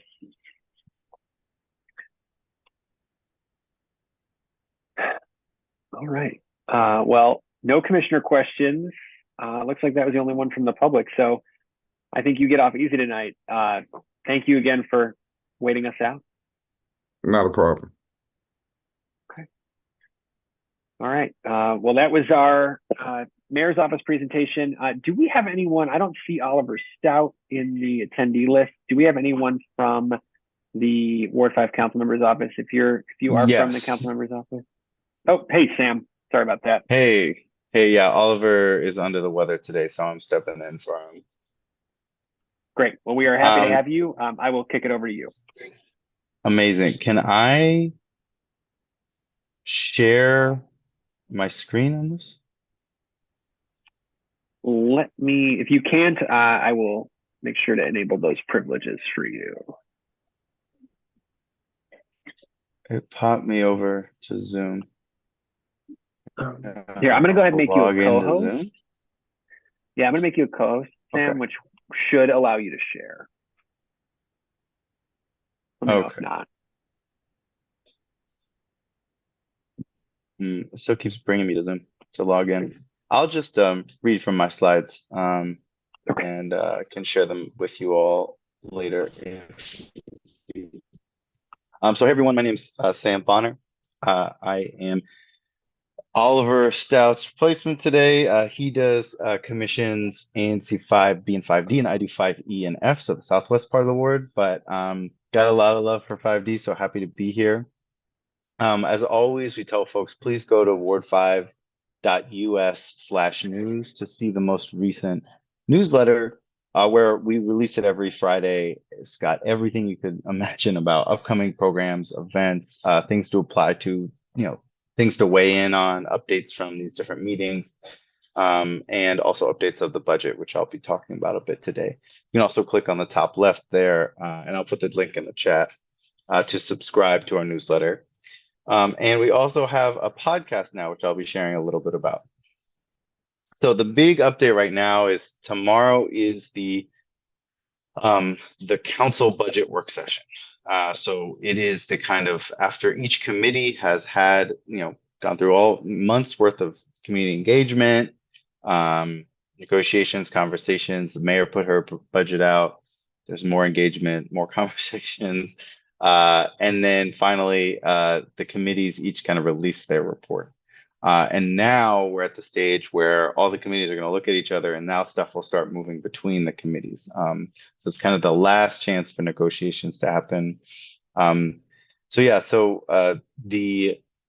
The council member, has heard from many residents on their budget priorities, and one of the big things he's been championing is the district child tax credit, as well as reverses to cuts on critical programs such as the early childhood educator pay equity program. The council member also released a letter last week on LGBTQ plus investments. and he sent a letter to his colleagues on the council. So one, move the mayor's office of LGBTQ plus affairs out of the executive office of the mayor to its own standalone entity to allow for greater transparency and accountability, especially ahead of World Pride next year. Invest $1.5 million in capital dollars to complete the LGBTQ plus community center, and 300,000 in recurring operating funds. And then fund 20 dedicated housing vouchers for the office. So that was one thing he's done recently. And then there's the Ward 5 Wave podcast. We're on episode 6 now. And you can go to ward5.us/podcast to listen to the most recent one. He released new legislation, I believe last week, that's called the Mathematics Education Improvement Amendment Act, that essentially would establish a task force to research how to systematically improve our math achievement across LEAs, and require the task force to submit a report to the council by June 15th, 2025. If you have questions about this or any other legislation, definitely encourage you to reach out to either Oliver or I or our legislative director, Kendra Wiley, kwiley@dccouncil.gov. Although right now it's very busy in the legislative side of things, so please give her some grace. So she might take a week or two or more to get back. The first budget vote is, I believe, in 2 weeks, and the second one is, I believe, June 12th. There's new bus shelters at all the Ward 5 metro stations, which is exciting. Although none of them, obviously, there's I don't believe the 3 that are listed here are in 5D. So it's Fort Totten, Brookland, and Rhode Island Ave, Brentwood. Although, as I believe one of the commissioners mentioned, the WMATA did release their Better Bus Network redesign, which is really exciting. There's a couple big wins in there, specifically related to 5D and Trinidad. So we were really excited because that was something I know council member put together a task force, developed feedback, and most of our recommendations made it into the final request. And I know one of the biggest concerns was the reduction in service to Trinidad. So we're really excited to see that come back. And then the last thing is the South Dakota Ave safety study that's being launched. That's not super relevant to y'all, but happy to answer questions on that. So I will stop. I guess I'm not sharing my screen. I was just looking at it. But I'm going to put the link to sign up, and happy to take questions. Great. Thank you, Sam. Any questions from members of the commission? And just a reminder, members of the public can go ahead and drop questions in the Q&A for Sam Bonner from Councilmember Parker's office.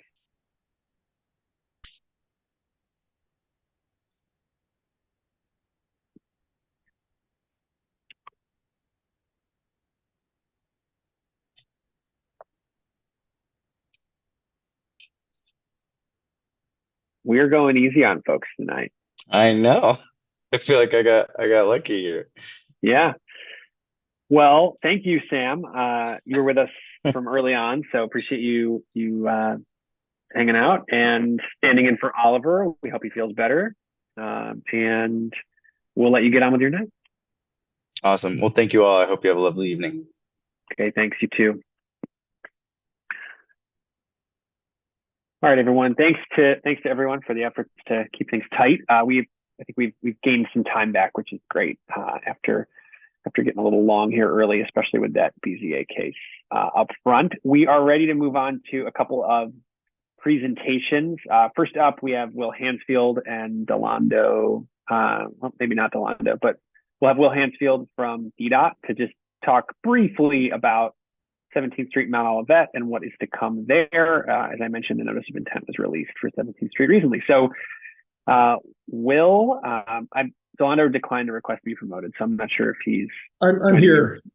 Okay, well, I'll let you go ahead then. Okay, thank you for having me once again.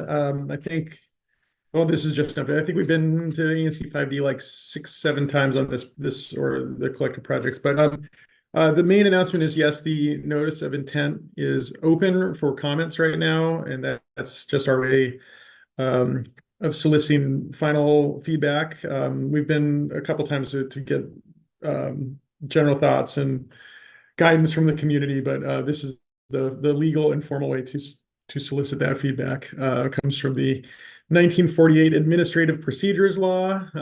I think updated in 2000. It's a federal law, so if you're wondering why we do it this way, it's legally required of us. But if you want to comment, you'll send me an email.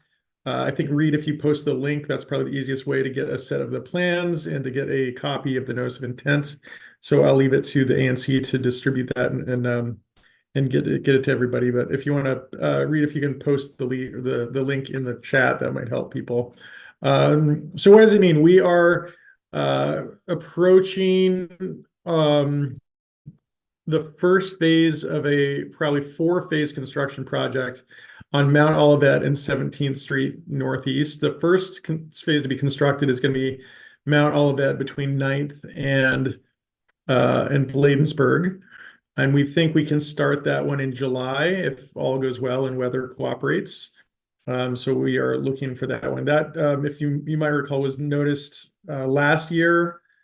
I think like in July of last year, we got comments and we developed that to a 100% plan. So we're doing the same for 17th.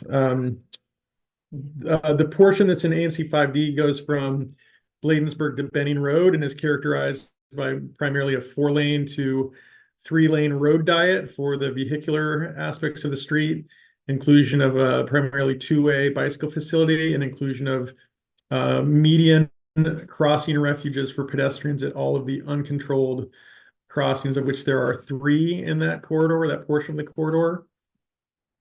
Just since it's all in the same notice of intent, we are also going south of Benning Road all the way to Potomac Avenue Southeast, and those are going to be 2 different phases of construction. So many of the same types of things are hallmarks of the portion south. So reducing crossing distances for pedestrians, adding a protected bike lane, and going to a single traffic lane, with exceptions at the intersections where we might have turn pockets and things like that.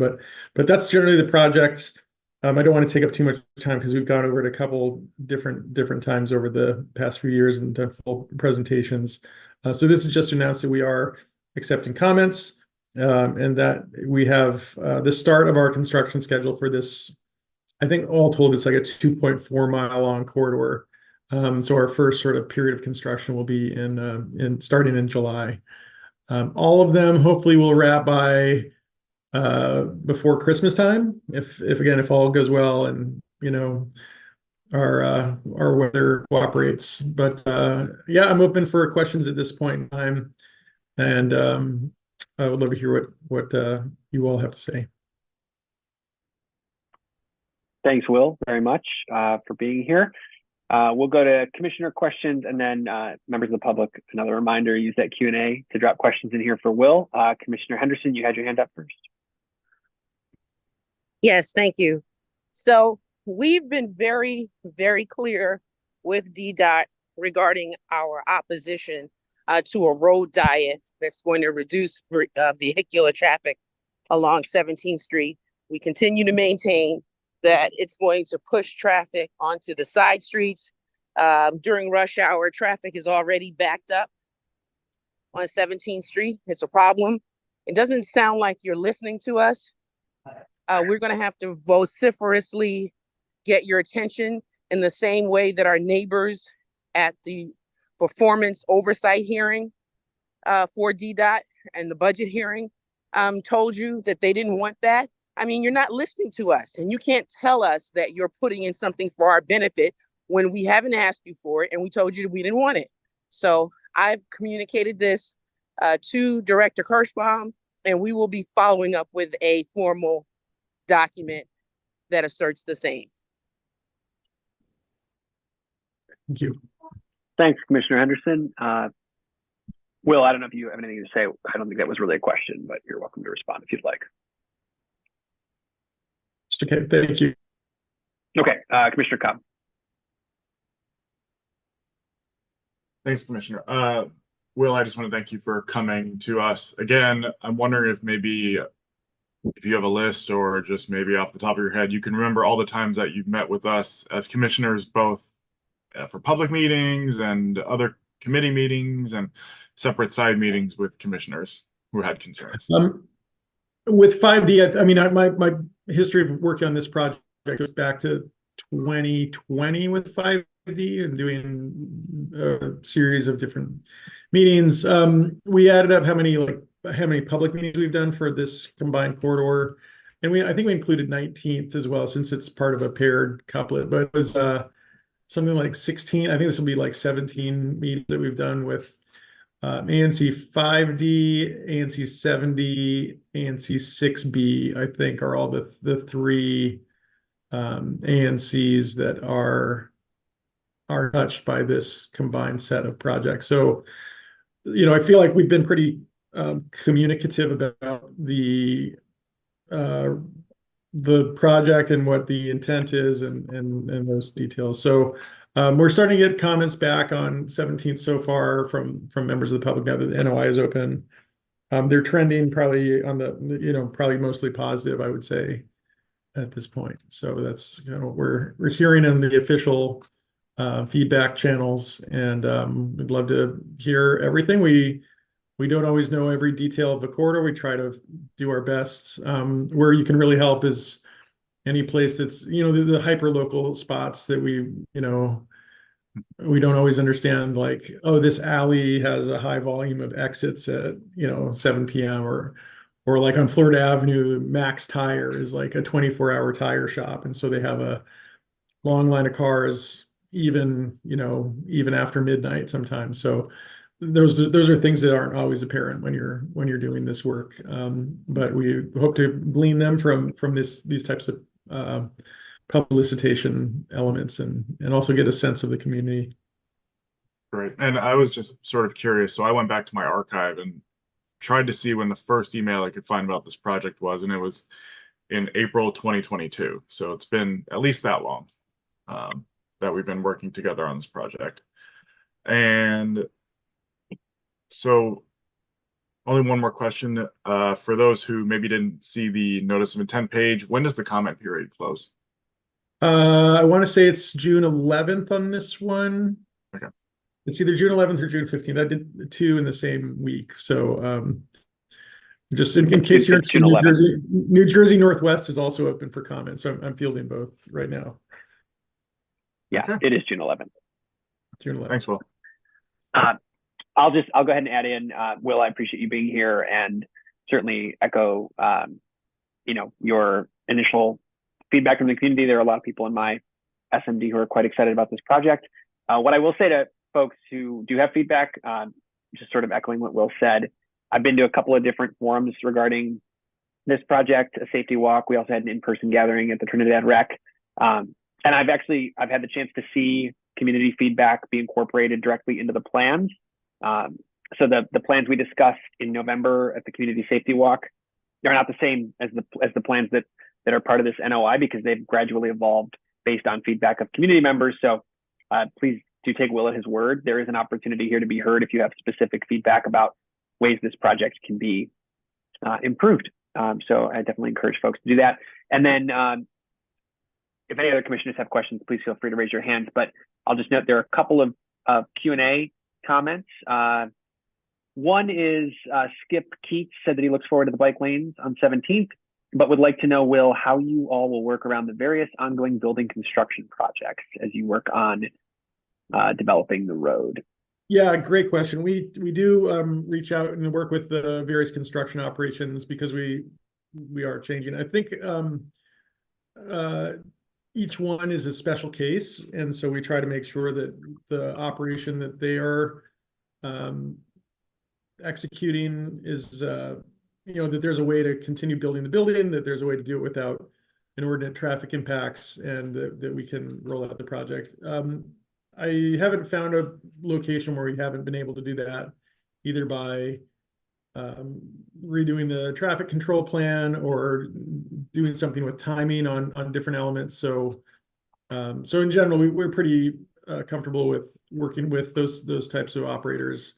And all the permits come through DDOT, so we know who is working where. And we do the same with utilities if there's a big utility project. I think 17th is blessedly free of big utility construction project. You've probably seen a lot of DC water work around town, a lot of Pevco work. There's some major projects underway that are to a degree influenced by the recent rounds of infrastructure spending.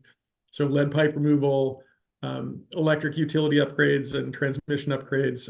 In general, I think 17th is not one of the primary corridors for those activities. So we don't have a lot of interaction with that. And gas lines. So Florida Avenue, just since that's on your border, Florida Avenue, a lot of the reason it took so long is there's both lead pipe replacement as well as gas pipe modernization. So there's two separate utilities that have been working in that corridor to replace their underground infrastructure, and we're not always driving or steering the ship when those folks are also operating the same corridor. So anyways, 17th is largely free of those conflicts, which is helpful. It was recently repaved, and we asked the repaving crew to leave the what we call temporary markings, or tape. So we'll be able to just peel those off and go in with the new striping plan pretty easily. So that's working in our favor also.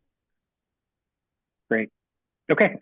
Thank you. There was one other comment or question in the Q&A. It was from Ola Brezhnak. Ola, I hope I got that right. Just said that emphasizing, excitement about being able to safely cross the street and sharing that she's supportive. So Ola, encourage you to submit a formal comment through the NOI process so that Will has that on the record. Any other questions for Will? All right. Well, Will, thank you. I know it's getting late. Thanks for being here. Of course. Thanks again for having me. Until next time. Yeah. All right. Take care. All right. That was our presentation from DDOT. We have another presentation. This is the one we added to the agenda at the beginning. It's going to be the DC Water Lead-Free project. So let me go ahead and find Sean here, get him promoted to panelist. And then we will get things kicked off. And then this is the last presentation before we get to our voting action items.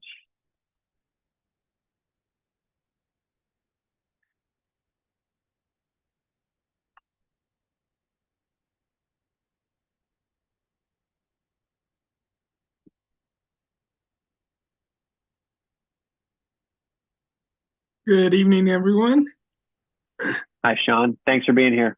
Oh, it's a pleasure, and I thank you for allowing me to present this evening. I will go through my slides, I promise, quickly, and take your questions. So I know the night is getting late. Again, I thank you for the opportunity. So my name is Sean Moore. I'm with DC Water's Lead-Free DC project. Just wanted to give you all an update as to what's new with Lead-Free DC and let you know what's happening in ANC 5D in the coming year for Lead-Free DC. Okay. Give me a second. My computer's, there we go. So quickly, what is Lead-Free DC? So Lead-Free DC is DC Water's plan to remove all lead service lines from the city. That plan consists of two different items. First, we are replacing all the lead service lines that we know about. And the second part of that is that we are working to verify the material of service lines across the city, because there are a lot that we don't know about or we're not sure. So those two pieces are what make up Lead-Free DC. So just a quick highlight of where we are. So we've replaced 5,700 lead service lines since we kicked this off in 2019. We continue to prioritize environmental justice and vulnerable populations. And we're excited that our first community activators class of 20 people just ended. And we did have 11 folks who were hired into full-time positions out of that class. And we have a new class that's starting up next month. So those folks have been out in the field helping us with our community outreach. And we're excited that we've been able to bring someone on full-time. And I'm looking forward to our next class to give more folks the opportunity to have some career development and experience the community outreach and public engagement. So just a note, you may have heard our original number was we were trying to do 28,000 service lines by 2030. Well, all that work that we've done on our inventory, we realized that we have about 42,000 service lines. So it's going to take us a little longer than we originally projected, but we're working diligently to move that along as quickly as possible. The new target is 2037, and that's actually based on the EPA's new lead and copper rule, which will require all service lines to be replaced by 2037. So why are we doing this? So first, let's talk a little bit about the health effects of lead in drinking water. So lead's a powerful neurotoxin, and exposure to lead can damage the brain. There's no safe level of lead. Lead is colorless, odorless. You can't boil it out of the water. Once it's there, it's there. The only way you can get it out is there's the ability to filter it, but there's no other way to get lead out of your water. Lead can injure soft tissue and organs, and it's particularly dangerous for all of us, but especially dangerous for children and infants. It can cause serious neurological and developmental problems, decreases in IQ and attention span, and it could cause new problems or exacerbate existing problems. And of course, the children of women who are exposed to lead before or during pregnancy, and they can also have an increased risk of adverse health effects. But not just women and children. Adults can also have serious issues from lead exposure, including high blood pressure, diabetes, heart disease, and other kidney and nervous system problems. So really, there's just nothing good about lead, and that's one of the emphases that we have for working to get rid of all the lead service lines. So quickly, I want to make sure you understand what the service line is. The service line is the line, and you'll see it in the diagram to the right, that runs from the public water main in the street into your house.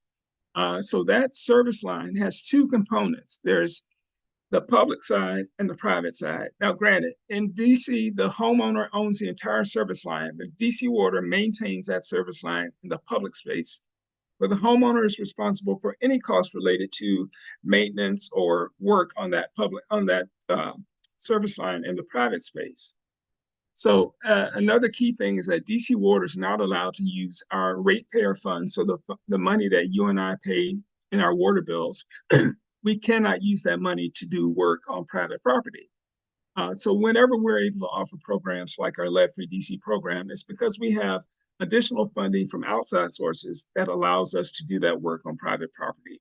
And right now, with our lead-free DC program, we do have some of that money that's allowing us to do that work on private property. So just so you know your pipe material, we are focused on lead and galvanized pipes. We recognize that both of those pipes contain lead. And of course, when lead sits in a pipe, when water sits in a lead pipe for 6 or more hours, there's a potential for that lead to dissolve in the water, which can be harmful to your health. I always want to make sure you understand that DC Water takes great efforts to preclude that from happening with our corrosion control efforts and our use of orthophosphate and other chemicals, which line the pipe to keep any lead or that's present in any pipe from leaching into the water. So we are making efforts to make sure that your drinking water is safe, but we want to remove all lead and potential exposure to lead from our system. So this is what a lead pipe looks like. So if you go downstairs in your house and you look at your pipe and you see that white looking pipe and it has a bulb just before the shutoff valve, I can guarantee you that you have a lead pipe. They're also thicker than copper pipes, and you'll notice, like I said, that white oxidation.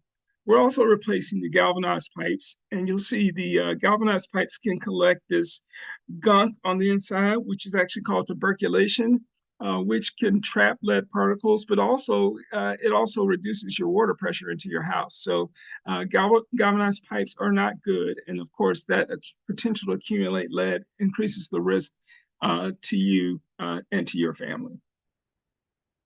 So how do you know if you have a lead service line or what's going on? So DC Water has a couple of tools for you.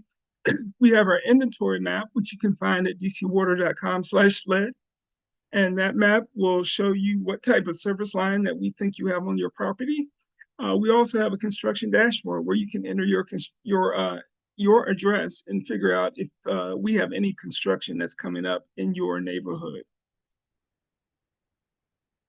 Just one more thing on the construction dashboard. You'll notice on the right, on the lead map, we updated that lead map, so you'll see the red, orange, yellow, green, and blue colors, with the red being confirmed lead and the blue being confirmed non-lead, and then the orange, yellow, and green being we suspected lead, no information, or suspected non-lead. If you have one of those lead or we are not sure, those are the areas where you'll definitely see some work or see our efforts with our lead-free DC coming to your neighborhood. So what are the programs that comprise lead-free DC? So first, we'll talk about our capital improvement programs, which are DC Water initiated programs. These programs are capital improvements and emergency repair programs like our buy block program, which is the one I'm really focused on today and the one that we're really pushing out across the city. Anything under the capital improvement program is free. If you are eligible for, if you only have a service line, a lead service line on your private side, you could be eligible for LPREP program, which is a lead pipe replacement assistance program. And right now, that program is 100% discount, so it's free for residents who qualify, and that means you only have a service line on the private side. And we also have a voluntary program for folks who have a full lead service line, and we don't have anything planned in the immediate future in your area, and you just want to go ahead and get that taken care of sooner rather than later. So it's 3 ways to get those replaced. But again, today I'm focused pretty much on our buy block and our CYPER programs because we have a lot of blocks that have been selected for Ward 5 and specifically for ANC 5D. And the way we select those blocks is we use a prioritization model that uses data from our inventory map as well as vulnerable populations and socioeconomic data to calculate a score for each block. And we use service line material, race, household income, children under 5, and blood level indicators as inputs into that data model. And those blocks that come with the highest scores are the ones that are prioritized before the blocks with the lowest scores. So again, we're focused on elevating vulnerable populations and areas with socioeconomic or underserved. So what do these buy block projects look like? I just put a few pictures up here so you can see how we dig a couple of holes in the yard. There's not a trench or we dig a hole in the street, about 2 holes in the yard, one at the water meter and one near the house. And we use those 3 holes to replace the service line to put in the new and then pull out the old. So we work really diligently not to damage or disrupt the entire yard through this process. Some key things to know about this is that district funding covers the entire cost of this. So it is free to homeowners. We will perform restoration in kind, so we will make it like it was before or better. If you're eligible and you do sign up to participate, you have to be home, or someone that's of legal age would have to be home. And if you are eligible, all you have to do is sign the agreement, and then DC Water will call to schedule the work and get you set up for a service line replacement. So where we are, here's what we have coming up in 5D and over the next year. We have 19 blocks that have been selected for the program, for the buy block program for fiscal year 25. 522 premises on the blocks that are listed here. So DC Water needs residents to sign up for these programs. So people who are on these blocks will receive letters from DC Water as well as other information regarding the program. So if you are on one of these blocks or know someone on one of these blocks, please encourage those people to sign up to participate in the program and to get their service line replaced for free if it is lead. This is our right of entry authorization. This is the document that folks have to sign to allow us to enter their home and do the service line replacement. So that's the only document that you need to sign. And again, then we'll call and we'll do all the work to schedule it and get your service line replacement on the books. So please be on the lookout for our team who's out and about doing door-to-door outreach and canvassing on this project. It is citywide, so it's not just happening in 5D, but it's happening all over the city. And I would ask that you guys would encourage everyone who's eligible to participate in Lead-Free DC. And just know that everything that I talked about today is on our website at dcwater.com/lead. You can find that map, the dashboard, everything I talked about today is there.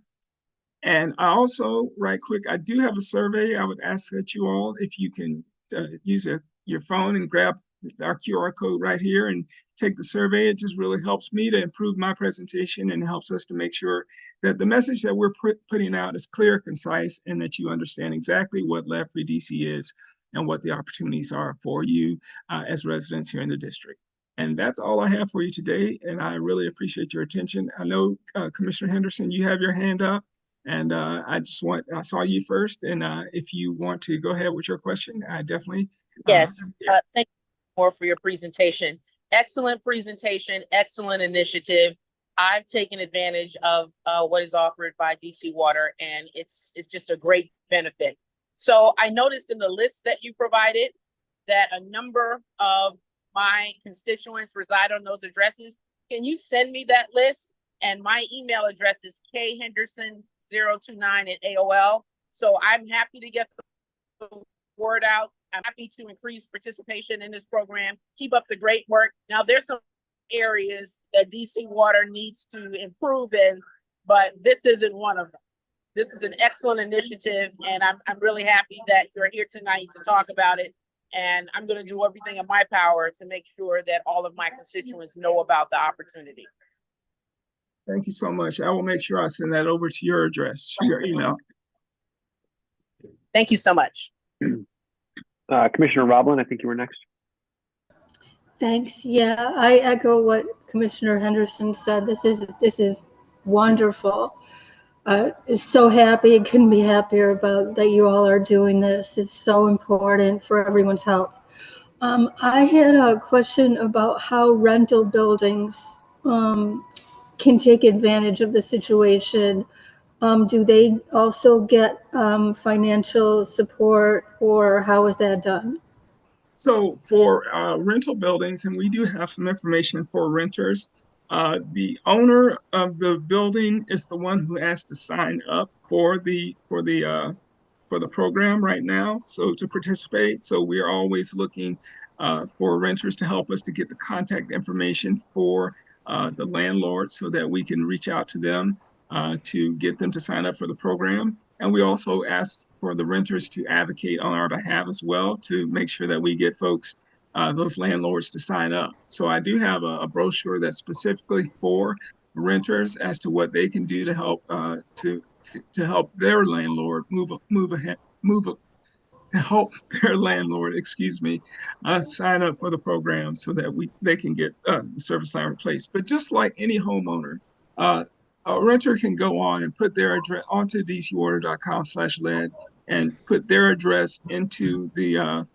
lead map and find out if their building actually does have a lead service line. And then they can use those materials that we have available to help us to contact their landlord if we haven't had any success to get them signed up for the service line replacement. Thank you. And is it also free the same way it's free for homeowners? Yes, it is. Oh, great. Thank you so much. You're welcome. Commissioner Rhodes. Yes, thanks, Sean, for that presentation.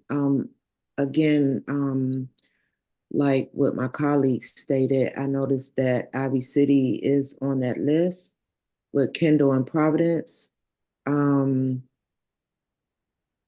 Can you send me an email of some literature so that I can encourage my constituents to be part of this program? Also, one question. If they're on that list, you're saying that the lines are lead, and if is there a way that we can get our water tested, because we have a facility that uses cancer-causing chemicals, and I have asked Emmanuel Briggs to test our water, and this was sometime last year, and I still haven't gotten anyone to come out to test the water. Okay. So is there a way we can get the water tested, not just for lead, but for toxins?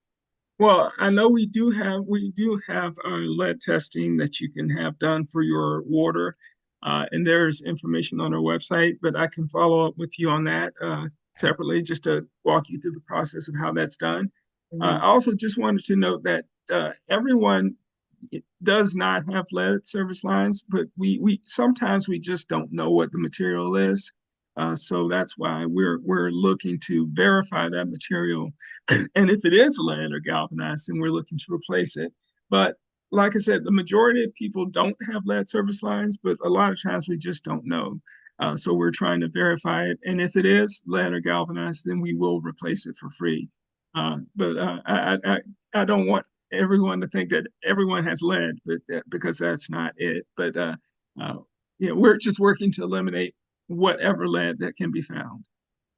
Okay, well, can we work on that because I want to know what kind of lines, because I thought everyone's lines were copper. Yes, and ma'am. They're not. So I'll follow up with you via email, and then we can continue that conversation, and I can provide you with whatever information that you need for your constituents. Thanks. Commissioner Roblin, do you have another question?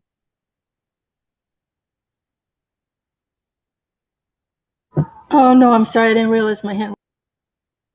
Okay, thanks. Okay, we have a couple questions in the Q&A, Sean. So if you don't mind, I'm gonna just read a couple of these off to you. So one person was just asking, I think, for some reiteration about how you can tell if you need a service line replacement. And so, if I'm understanding correctly, that list of homes and blocks that you shared, that will be the work that DC Water is doing, is to verify what those whether folks at those addresses have lead service lines. Right. Those blocks are blocks that we've chosen for this year for our buy block program. And so those are blocks where we will be doing the test pitting and then service line replacements. So those are the prioritized blocks for this year. But homeowners can find out exactly if they have a service line that's lead or partially lead by looking at that lead map on dcwater.com/lead. And like I said, if it shows up that they have a partial lead service line, and it may show that they're eligible for our LPRAP program. And if they are eligible for like LPRAP, then they don't have to wait for anything to happen. They can go online and sign up for the LPRAP program right away. And that's just via the DC Water website or through the DOEE website, which is co-administers the LPRAP program with DC Water. So residents can go and look on the lead map, figure out what type of service line material that we think they have. If it lists that they have a partial service line, and it'll say on the map if it is LPRAP eligible. And if they are LPRAP eligible, they can move forward right away towards a replacement. If it's not on the LPRAP and they do have a other type of service line, whether it's unknown or we suspected lead or suspected non-lead, then those folks may be not this year's program, but they may be chosen in next year's block selection for the service line replacement process. Okay, great. I think that'll probably answer Frank's question. Kevin Horgan asked, he said, when a homeowner's front yard is torn up to run new water lines, it's also a perfect time to replace the cast iron pipe sewer lines, which are mostly at the end of the service life. It's a larger job. Is there a program where homeowners can pay some amount so the job includes both water line and sewer pipe? So unfortunately, not that I know of, and that's something I could try to investigate. But right now, I'm not aware of any program that's available to help or to coordinate those two pieces. It is a good question, and I can. If they can email me, then I can try to find out a little bit more information to answer that question. Okay, great. Kevin, you can feel free to reach out to Sean directly. Contact information is on screen here. And then let's see, a couple more. Skip Keats pointed out that the QR code you shared on the screen here doesn't seem to be working. Okay, Is there any other way folks can take the survey for you? Yes, in the I actually sent an email out to you all earlier, and it actually I don't have it handy, but it has the actual link to the survey in it. I can pull that up. Yeah. All right, let's try this. I'm just going to give it a try here, make sure it works, and then I will go ahead and share it. It actually says that it's not currently accepting responses. Okay, then I don't know what happened. So I will investigate, and then I'll send that link out again. I'll just reach out to my team in the morning, and then I'll send that link out to you again. So if you would be so kind as to share with your constituents. Certainly. And then the last question from the public is wondering if there are any tests being done for PFAS contaminants.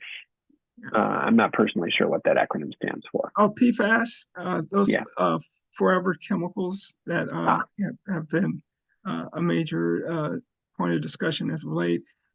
Right now, I am not aware of, I know DC Water monitors our water supply for all types of chemicals and whatnot, but at the homeowner level, I don't know.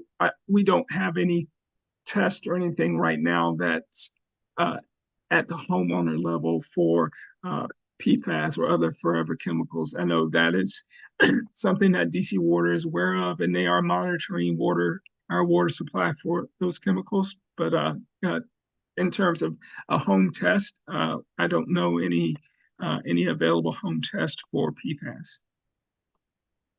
Okay. Well, thank you. That's helpful. I see one raised hand among attendees. Francis Rogers, I'm going to go ahead and unmute you and allow you to ask your question out loud.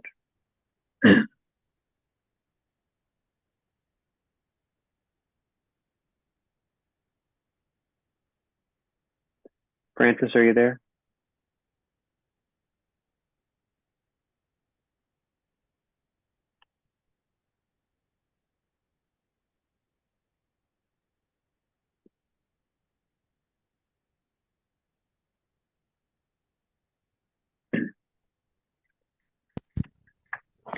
Can you hear me now?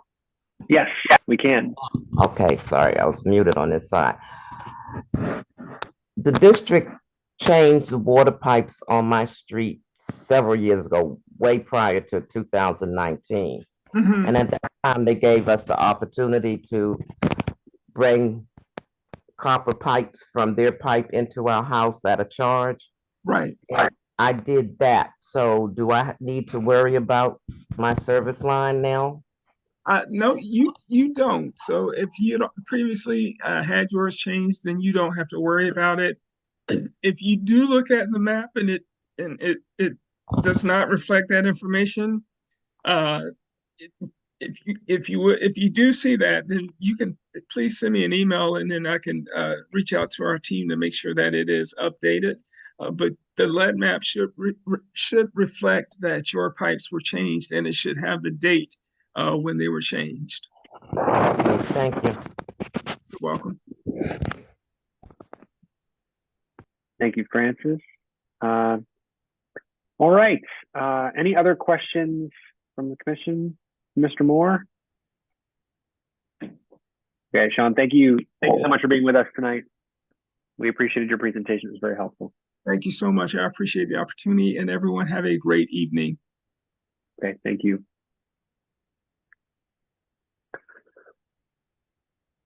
All right, folks, we're nearing the end. We have 3 voting action items on the agenda, so we will move on to those now.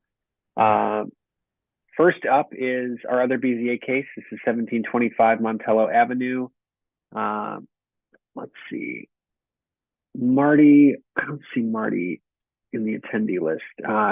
If you are part of the group for 1725, oh, Sarah, I see your hand just went up. I'm guessing you're one of them. I will go ahead and pull you into panelist here. And Commissioner Cobb, I think you need to speak. Yes, the usual caveat as before every BZA matter that comes before us, because my day job does have with the federal government, does have a light nexus with land use. My agency's ethics department has told me that I can't consider or vote on any land use or zoning items. So once again, I'll go off video and on mute and come back when it is time to vote or when the matter is over. All right, thanks, Commissioner.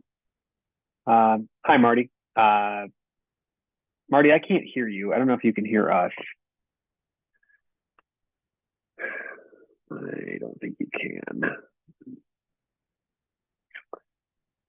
Let's see.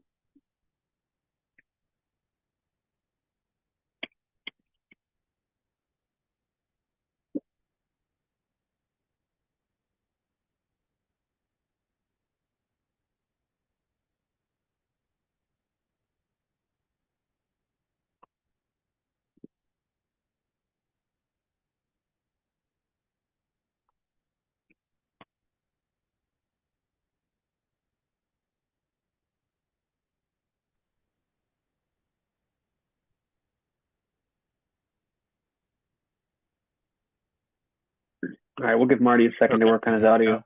Oh, yep. Got me? We got you. Yeah, sorry about that. No problem. Thank you. Well, Marty, is there yeah. anybody else that we need to promote? Boyan is here, the owner, applicant, Boyan Piofsky. Okay. Oh, I see. Yeah, you're both in here as Sarah. Oh, okay. Yeah, sorry about That's that. okay, though. No problem.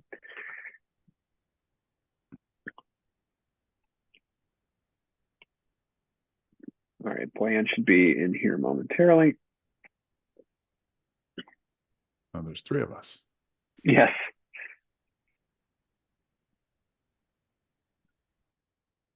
Well, Marty, while Boyan's connecting, I'll kick it over to you to go ahead and get started if you're ready. Okay, thank you, Commissioner. My name is Marty Sullivan. I'm zoning counsel for the applicant, in this case, the owner of 1725 Montello, represented by Boyan here, who's there under the other Sarah Harcum name.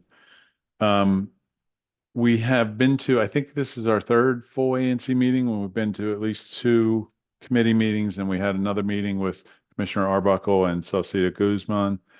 And we've, originally the application was, we had 17 units. We're asking for relief from 4 parking spaces. And we've made significant number of changes. I'll go over those the list of changes, and then I guess if I could share the plans, we'll run through and point them out. But the first one was, there was some concerns initially about the open court facing the property to the north, and so we've made it a closed court, so that's just a building wall there, and there's a closed court. For that reason, we also need special exception for court area relief, because the court area has to be 350 square feet, and it's less than that. We've reduced the units from 17 down to 10. So the parking requirement has gone from 4 down to 2. The lot occupancy of the building went from 75% down to 60%. The FAR went from 3.0 down to 2.5. We moved the trash room inside the building.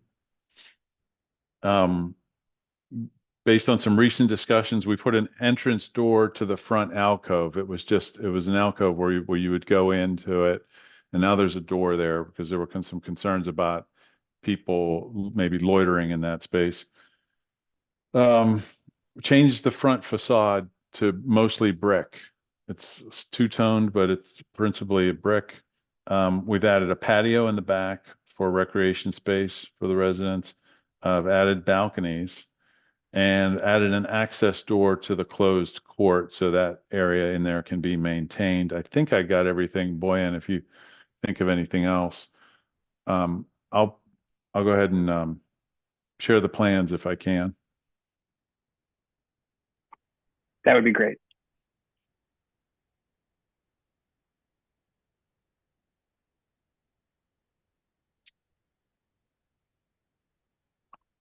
Okay, so here, these are the renderings. You can see there's more space in the backyard.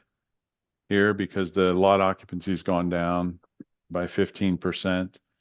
I will zoom in on the alcove area here, and then you can see that there's brick. This is a brick front here, this door here, where it was just an open space and the main door was inside this space.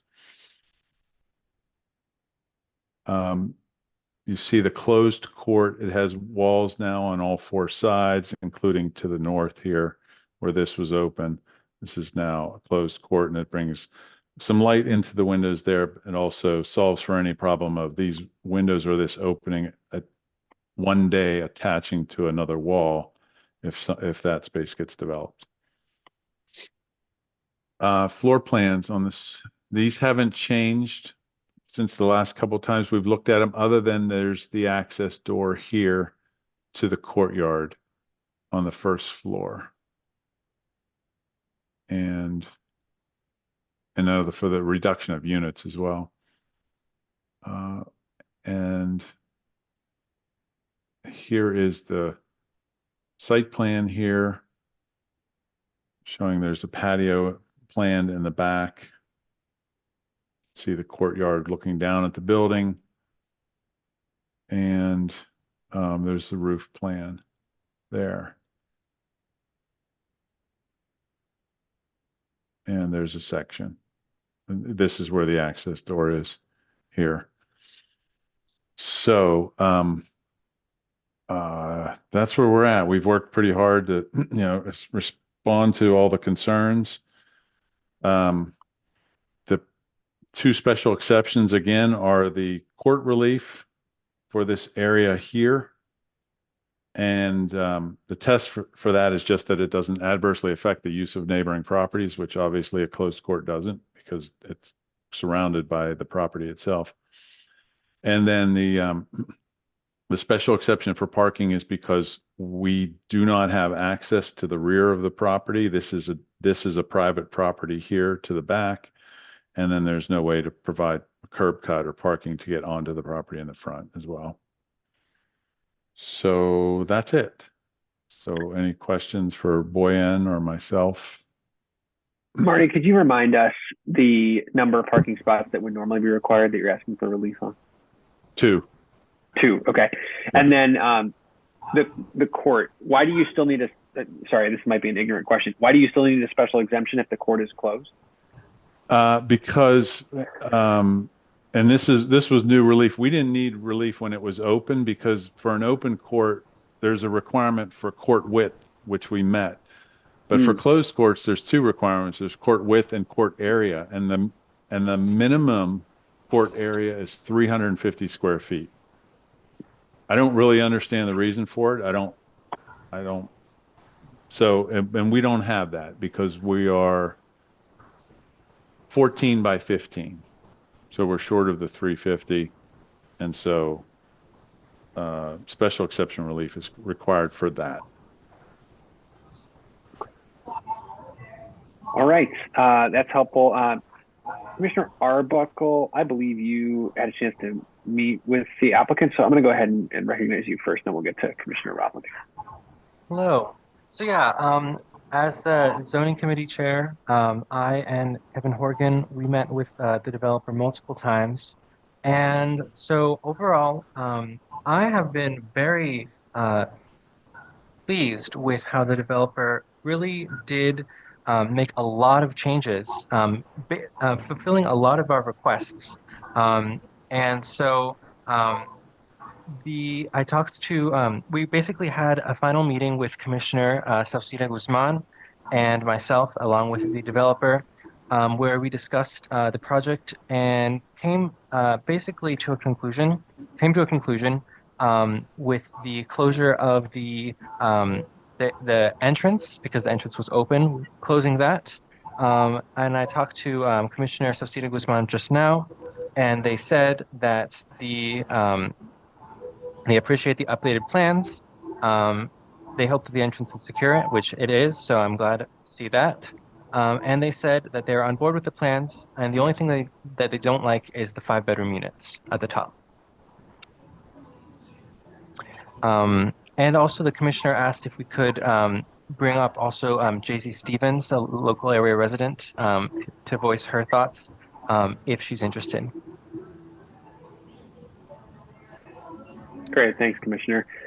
We can go ahead and recognize JC momentarily. I'll go to Commissioner Roblin first to hear her question. Sorry, I didn't understand. Are you guys still going to meet again with Commissioner Salcedo Guzman, or that already happened? Already happened. That already happened. Okay, great.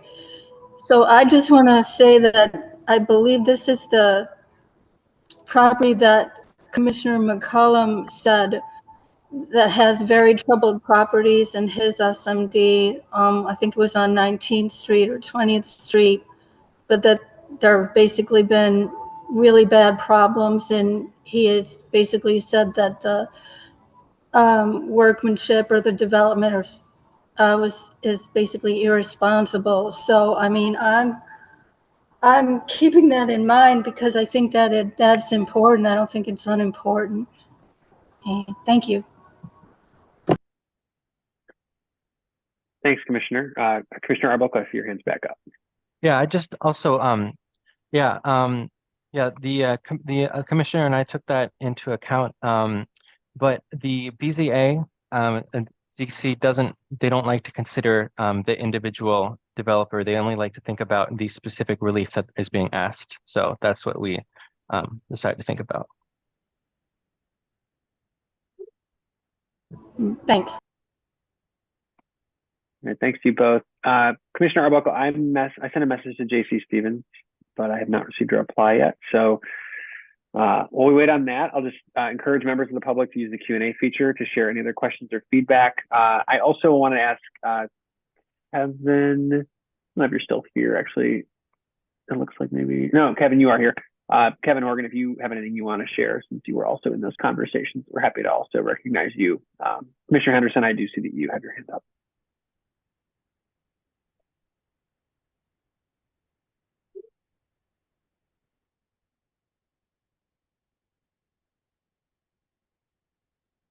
Commissioner Henderson, if we can't hear you if you're speaking. Okay, can you hear me? Yes.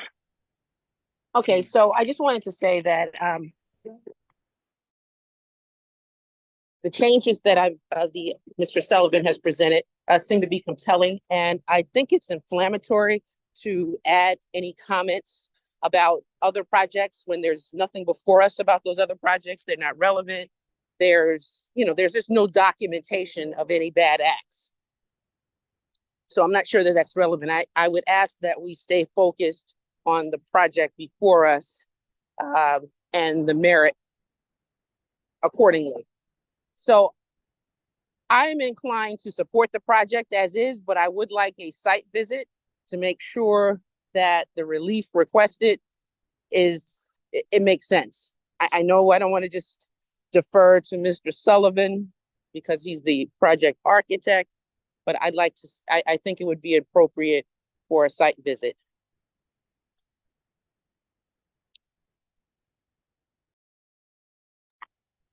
Okay, thanks, Commissioner Henderson. Kevin, I'm going to go ahead and allow you to talk if you'd like to share anything.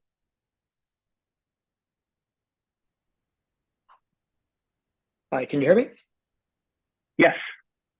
Okay. Yeah, I'm going to just repeat some what Commissioner Arbuckle said. Mr. Sullivan's team, they presented the design.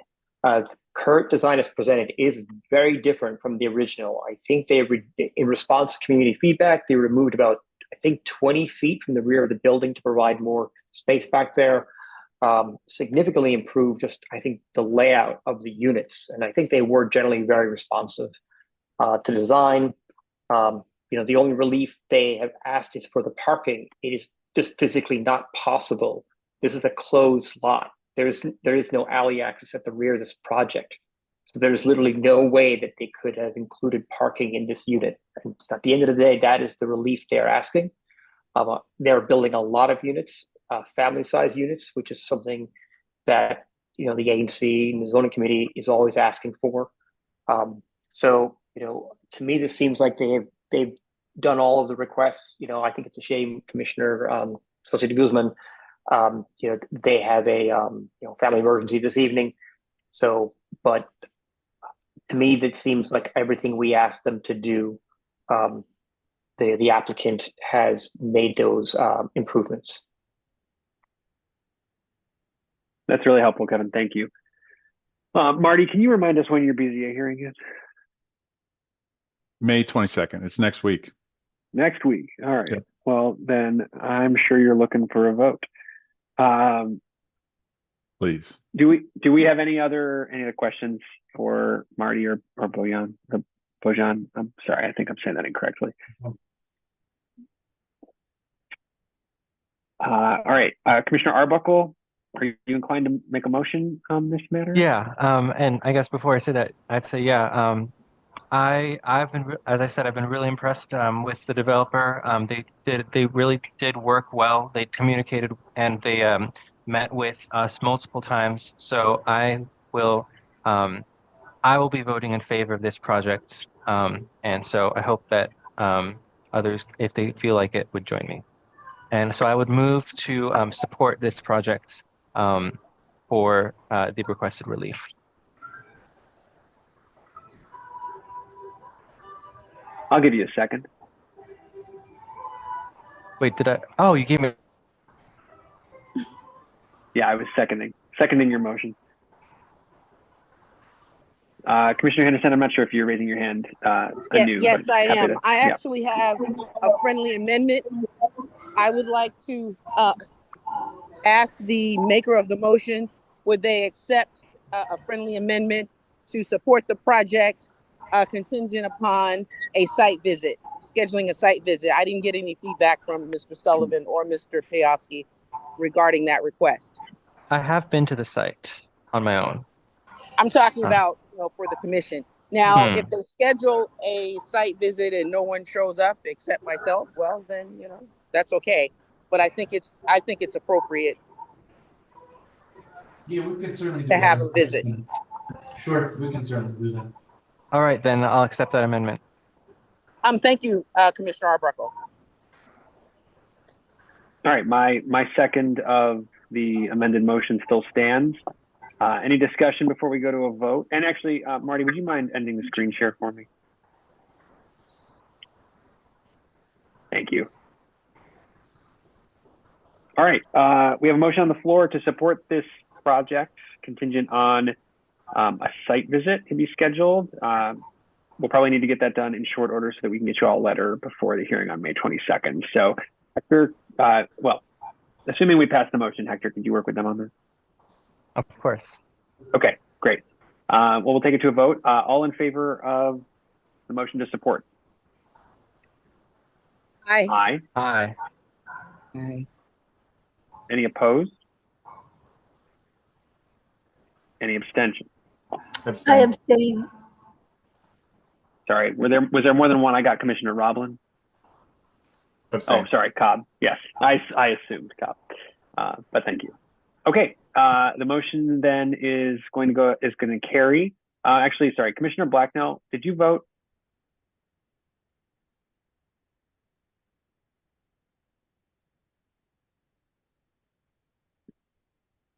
Okay, I'm not sure if we have Commissioner Blacknell. That's okay though. We still have quorum without her. But so in this case, the matter will carry 402, with 6 commissioners voting. Yeah, so it's going to be 4 in favor, 0 opposed, and 2 abstentions. So the ayes have it. Congratulations, Marty and Bojan. We will let's work on getting that site visit scheduled. That way, you all can get your letter by May 22nd. Thank you. Sure, we'll do that. Thank you. Okay, thank you. All right. That was great. Thanks, everyone. We have 2 other items on the agenda. So, Commissioner Roblin, I don't want to put you on the spot, but one of these is the proposal to hire our administrative person, and you were the other person, in addition to Commissioner Saucedo Guzman, who was able to interview those candidates. So Since they are not here, I was wondering if you'd be willing to speak about the proposal to hire an administrative staff member. Sure. I think we do need one. I think that I think it makes sense. I think there's a lot of things that are burdensome for Commissioner Salcedo Guzman, and I could certainly use a lot of support learning how to do all the text things. And I'm sure other people can use the support as well. And so we interviewed 3 people, in Andy, sorry, I forgot her last name. She had the most skills for what we were looking for. She knows websites. The other two people really didn't. I think she's wonderful, and I think it's a wonderful choice, and she's going to be great. Thanks, Commissioner. And since Commissioner Salcedo Guzman isn't here, I'll just note that the letter that was part of the noticed agenda here does note that it does note the same. It summarizes the proposal to hire Andy Vaught and acknowledges the same process that you mentioned, Commissioner Roblin. This also notes that in February, at our public meeting on February 13th, ANC 5D did vote in support of the proposal to hire an administrative personnel. So some terms of the hiring have already been voted on by the ANC. That includes the hourly rate, as well as the maximum amount of money that can be spent on a monthly basis to support the work of the person in this role. So just wanted to note that as well. So let's go to discussion. Commissioner Henderson, I do see you have your. Yes, this process has lacked the necessary complete transparency. While I received an email indicating the names and the addresses of the candidates, I was not informed about any subsequent interviews, and I was not included in the interviews. That's not a proper full vetting for someone that's supposed to serve the commission. So I would request that this matter be tabled until such time that all commissioners have an opportunity to vet the candidates. And should the commission go forward with a vote to hire this person, I am going to file a letter of complaint for the reasons stated, the reasons I've already stated.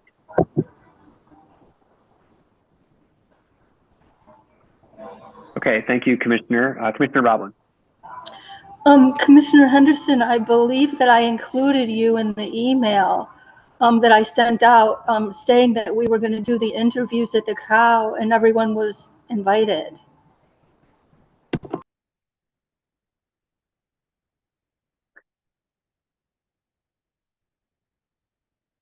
Thank you, Commissioner Roblin. Commissioner Henderson, if you'd like to respond, you're welcome to.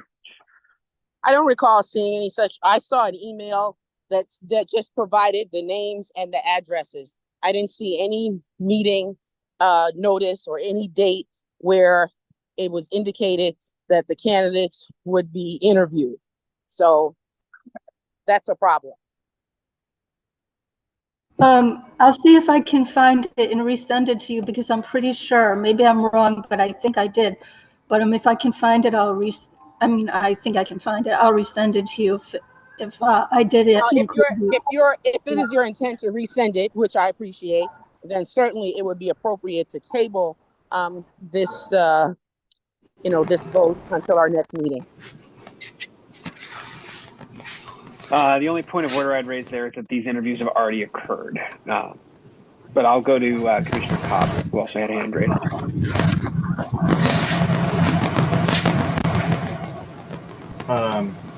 Thanks, Commissioner. Sorry, somebody's speaker is making a lot of noise.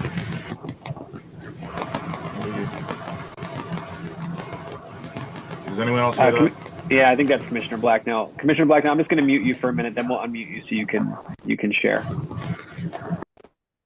All right, there we go. Thanks. I just want to speak in favor of this from a financial aspect as the treasurer. You know, as we have in the proposal, we have a rate of 27 hours or $27 an hour, up to a total maximum of $750 a month. I think, our financials can more than absorb that, and I think it would be a good return on investment in terms of making sure our minutes are up to date, having even better technology, and perhaps even saving some money by finding a better deal on our office internet, and overall just maintaining transparency and communication with the community. So I am all in favor of it. And actually, in fact, I took a look, and right now our total funds are up about 30% compared to the beginning of our term in January 2023. So I feel comfortable that this is a cost that we can absorb, and I think it would be a good use of our money.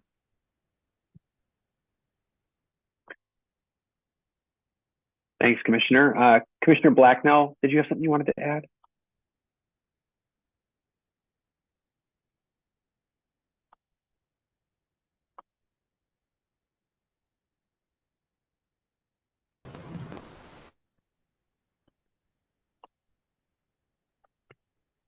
Oh, Commissioner, you're muted if you're speaking.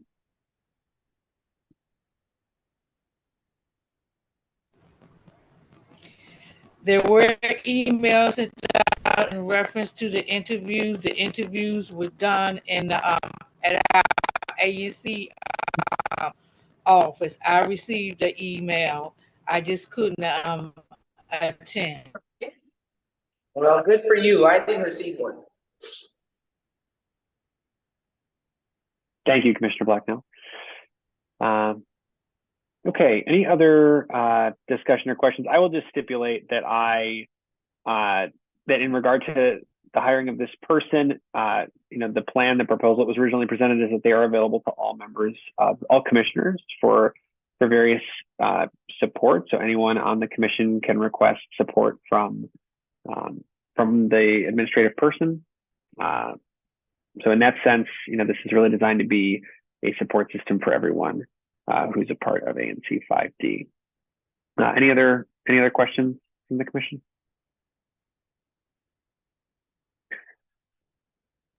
Well, if all commissioners were not included, and I'm telling you that I wasn't included, then there's no merit to your statement that this person is a support person for all commissioners. It seems like a clandestine effort. And again, I request that you table this motion to approve until such time as I've had an opportunity to meet with this applicant to concur or not concur about her hiring.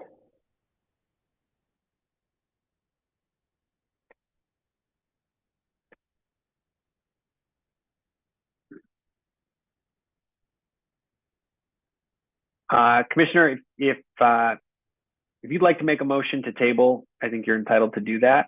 I'm not inclined to do so myself.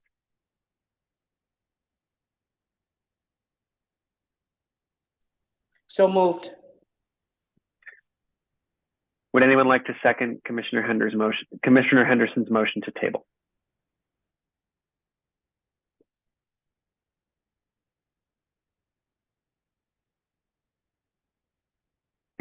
All right, well, hearing none, the motion does not carry.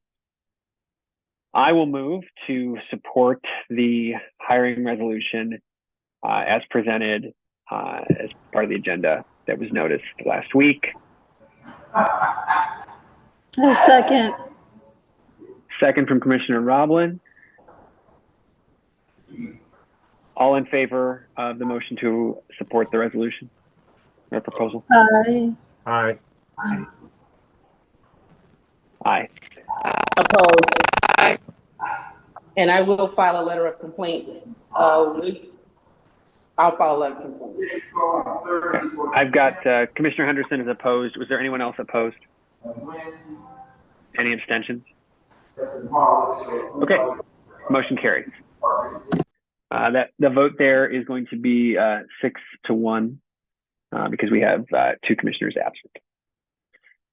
Okay, thank you all. And we have one more agenda item for tonight. And then against all odds, we might actually get out of here at 10. The last one here is your resolution, Commissioner Roblin. So I will go ahead and give you the floor. Thanks so much, everybody. Yes, this is a resolution called a Sense of the Council resolution for a ceasefire in Gaza. So, I think we all are pretty aware of what's happening in Gaza. There's right now, I think the current number is over 34,000 Palestinians dead, and 75% of them are women and children. This is to ask the council to come out in support of a ceasefire. There are many cities across the country, many jurisdictions that have passed things in their jurisdiction to support a ceasefire. And I do know that at least once I've heard Chairman Mendelson say his reason, and I think he's in control of this largely, his reason for not doing it is that the council does not take part in international, he doesn't believe in it. He doesn't believe in the council taking part in international things. So, but actually, this is actually not true. So I don't know why he is saying this about this particular issue, because in the past, the council absolutely has made resolutions and voiced itself on international issues, including at the start of Russia's aggression into Ukraine. The council passed a comprehensive resolution to condemn the attacks and call on Congress to implement sanctions. Earlier in the council session, I think it was last year, DC passed a resolution calling for the end of the federal embargo on Cuba. To fight apartheid in South Africa, the DC Council passed a law removing all DC investments from South African companies in solidarity with Black South Africans. So I don't know why he's suddenly saying that. I don't want to cast aspersions, but it does seem strange. Anyway, that's the story, and I really hope that we will support a ceasefire. At this point, it's way out of control.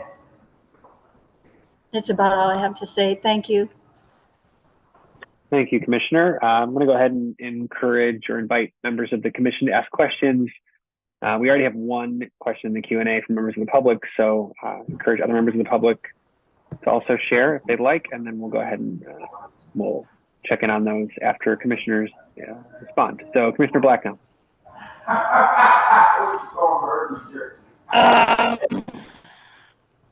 I'm not going to support the resolution due to the fact we have a ceasefire here in 5B. All this gun violence, the shooting and killing, I can't support. I can't support it because 5B, we need to get control of the ceasefire. Thank you, Commissioner. Appreciate your feedback. Any other members of the commission have comments or questions? We'll go to Commissioner Arbuckle, then Commissioner Roblin. We can come back to you for your response. Hello. I really appreciate Commissioner Roblin's dedication. I will have to agree with the with Mr. DeLuca that personally I would say I'm not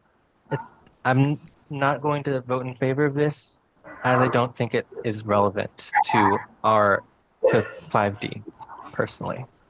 But I applaud your passion. Thanks, Commissioner Arbuckle. Probably a timely moment for me to share this comment that Thomas DeLuca put in the Q&A. His question was whether there's a germaneness requirement in parliamentary rules, which I'm not sure the answer to, and Commissioner McCollum, our parliamentarian, is not here. His question further went on to say that he's having trouble understanding why a local community body is having a resolution on a war on the other side of the world.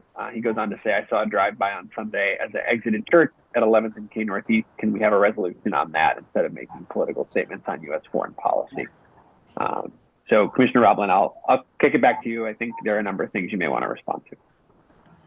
Oh, thank you. Yeah. Well, I don't see it as, either or, like, well, we can't help there because we're not helping ourselves here. I think that when you support ceasefire anywhere, it supports ceasefire everywhere. It supports each other. It grows the positive energy, and the caring grows. So I don't see it that way for what both Commissioner Blacknell and Arbuckle were saying. And I think that when any jurisdiction comes out in favor of helping another jurisdiction with peace or any kind of thing, it really grows the good energies in everywhere. Yeah.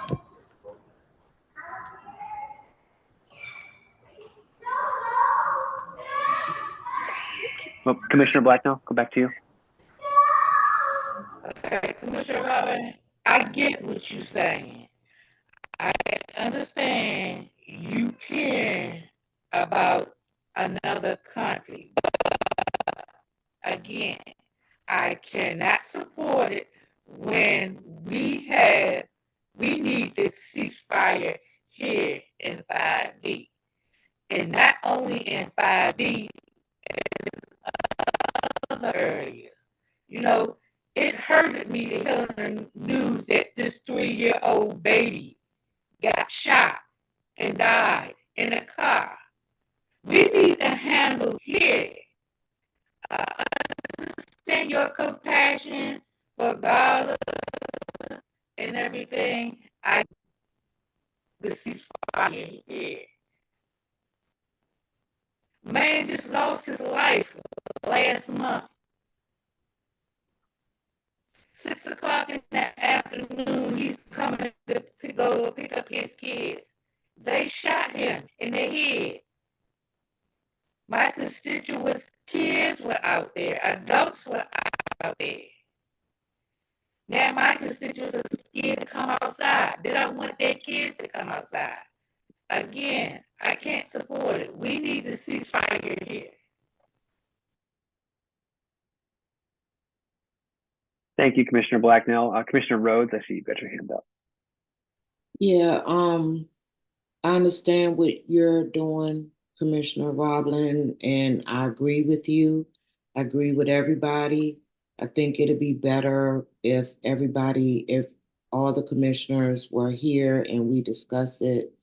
And again, we have we're going through war in our own communities, something that we need to get a handle on. But again, I agree with you, and no women and babies should be getting killed at the hands of anyone. I don't agree with that. But formally putting in a resolution, I think it'd be better if all the commissioners were here and we have a discussion about it. Thank you for that, Commissioner Rhodes. I agree with you on that. So maybe we should table this till a different meeting. I'm worried that people won't, it always comes at the end of the meeting though, but maybe we could move it forward at the beginning of the meeting because a lot of people do leave at the end of the meeting.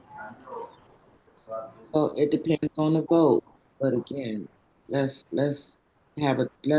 everyone be together and talk about it, and then we can move forward. But that sounds great to me. Thank you. I'm certainly willing to make a motion for that, to table it. Yeah. Thanks. Okay. Thanks, Commissioner Rhodes and Commissioner Roblin. A couple more notes from the Q&A. Carrie Anderson from 5D08 said that they support the resolution, and then Sharquinta McCrae made a suggestion for you, Commissioner Roblin, which is that perhaps your ceasefire resolution could be more all-encompassing and speak to Washington, D.C., the U.S. 5D, not simply focused on Gaza, since that seems to be a concern of a number of our colleagues.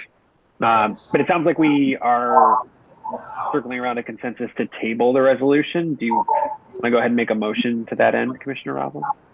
Yeah, thank you. So I motion to table this resolution to another meeting. And I don't know if I should try to say that we can have it earlier in a meeting. Just to make sure all the commissioners are here. I don't know about adding that part. What do you think? I think that's a fair request. We can go ahead and let Commissioner Salcedo Guzman know that this should be on the agenda for June. Thanks so much. I'll second your motion.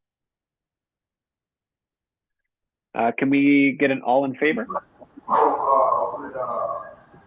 Aye. Aye. Aye. Any opposed? Aye. Any abstentions? All right, there are only 6 of us left. Motion to table carries 6-0. All right, we are near the end now of our agenda. We just have some space here for community feedback. So this is an opportunity for members of the community who have any other questions that they would like to bring before the commission, comments, that sort of thing. We did have one more comment regarding the resolution, which was asking whether there was a germaneness requirement to address the Russian invasion of Ukraine. And there's also a little bit of discussion in the Q&A about the number of casualties in Gaza, but I'm going to go ahead and leave that there. Point of order, ANC 5D did not pass any resolutions related to Russia and Ukraine, but I take your point, Oz. Any other well, actually, there's one other question in here, Commissioner Roblin, that we didn't get to earlier that I think actually pertains to the trash committee. One person asked if there's been any discussion of, and I think this is either DPW or DDOT, changing policy around not putting litter cans inside of residential neighborhoods. I don't know if you know anything about that. This is actually something I also ran into, because they won't put a litter can on 19th Street in Carver Langston for whatever reason. They say it's because of the noise that would disrupt residents when they empty the trash, which seems hard to understand since trash trucks go down our alley once a week. I don't understand that because I have requested several litter cans placed, and I believe the area has been residential and they did place them. Okay. I see Commissioner Cobb put his hand up. Maybe he's got some more intel. Yeah, if I remember correctly, it's sort of a mix of factors. Commissioner Roblin, I think you got the litter cans in part because you have the school in your SMD, which is one of the factors that they look toward. Another one is bus stops, things like that. Basically public infrastructure, more or less, where people would naturally gather. But yeah, it means that if, your SMD is entirely residential or there aren't really any bus stops, then as far as DPW is concerned, you're kind of out of luck.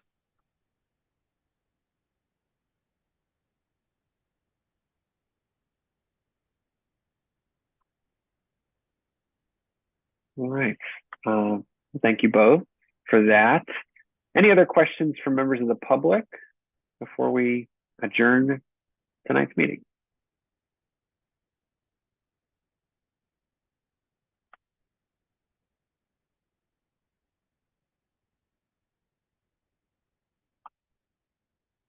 All right. Well, thank you all for, we actually ended up pretty on time, finishing at 10 o'clock. So great work to everyone who's still with us. Thank you, as always, Alice and Janae, our interpreters. Appreciate you so much. I'm going to go ahead and move to adjourn the May 2024 public meeting at 10 p.m. Can I get a second? Second. Second from Commissioner Roblin. All in favor? Aye. Aye.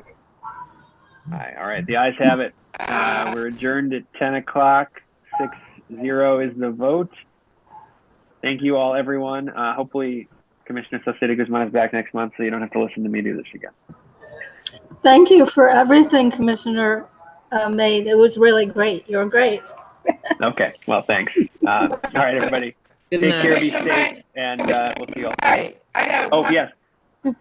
I got one question. When are we on recess? Is it June June or August? Great question, Because we Commissioner did Blacknell. vote.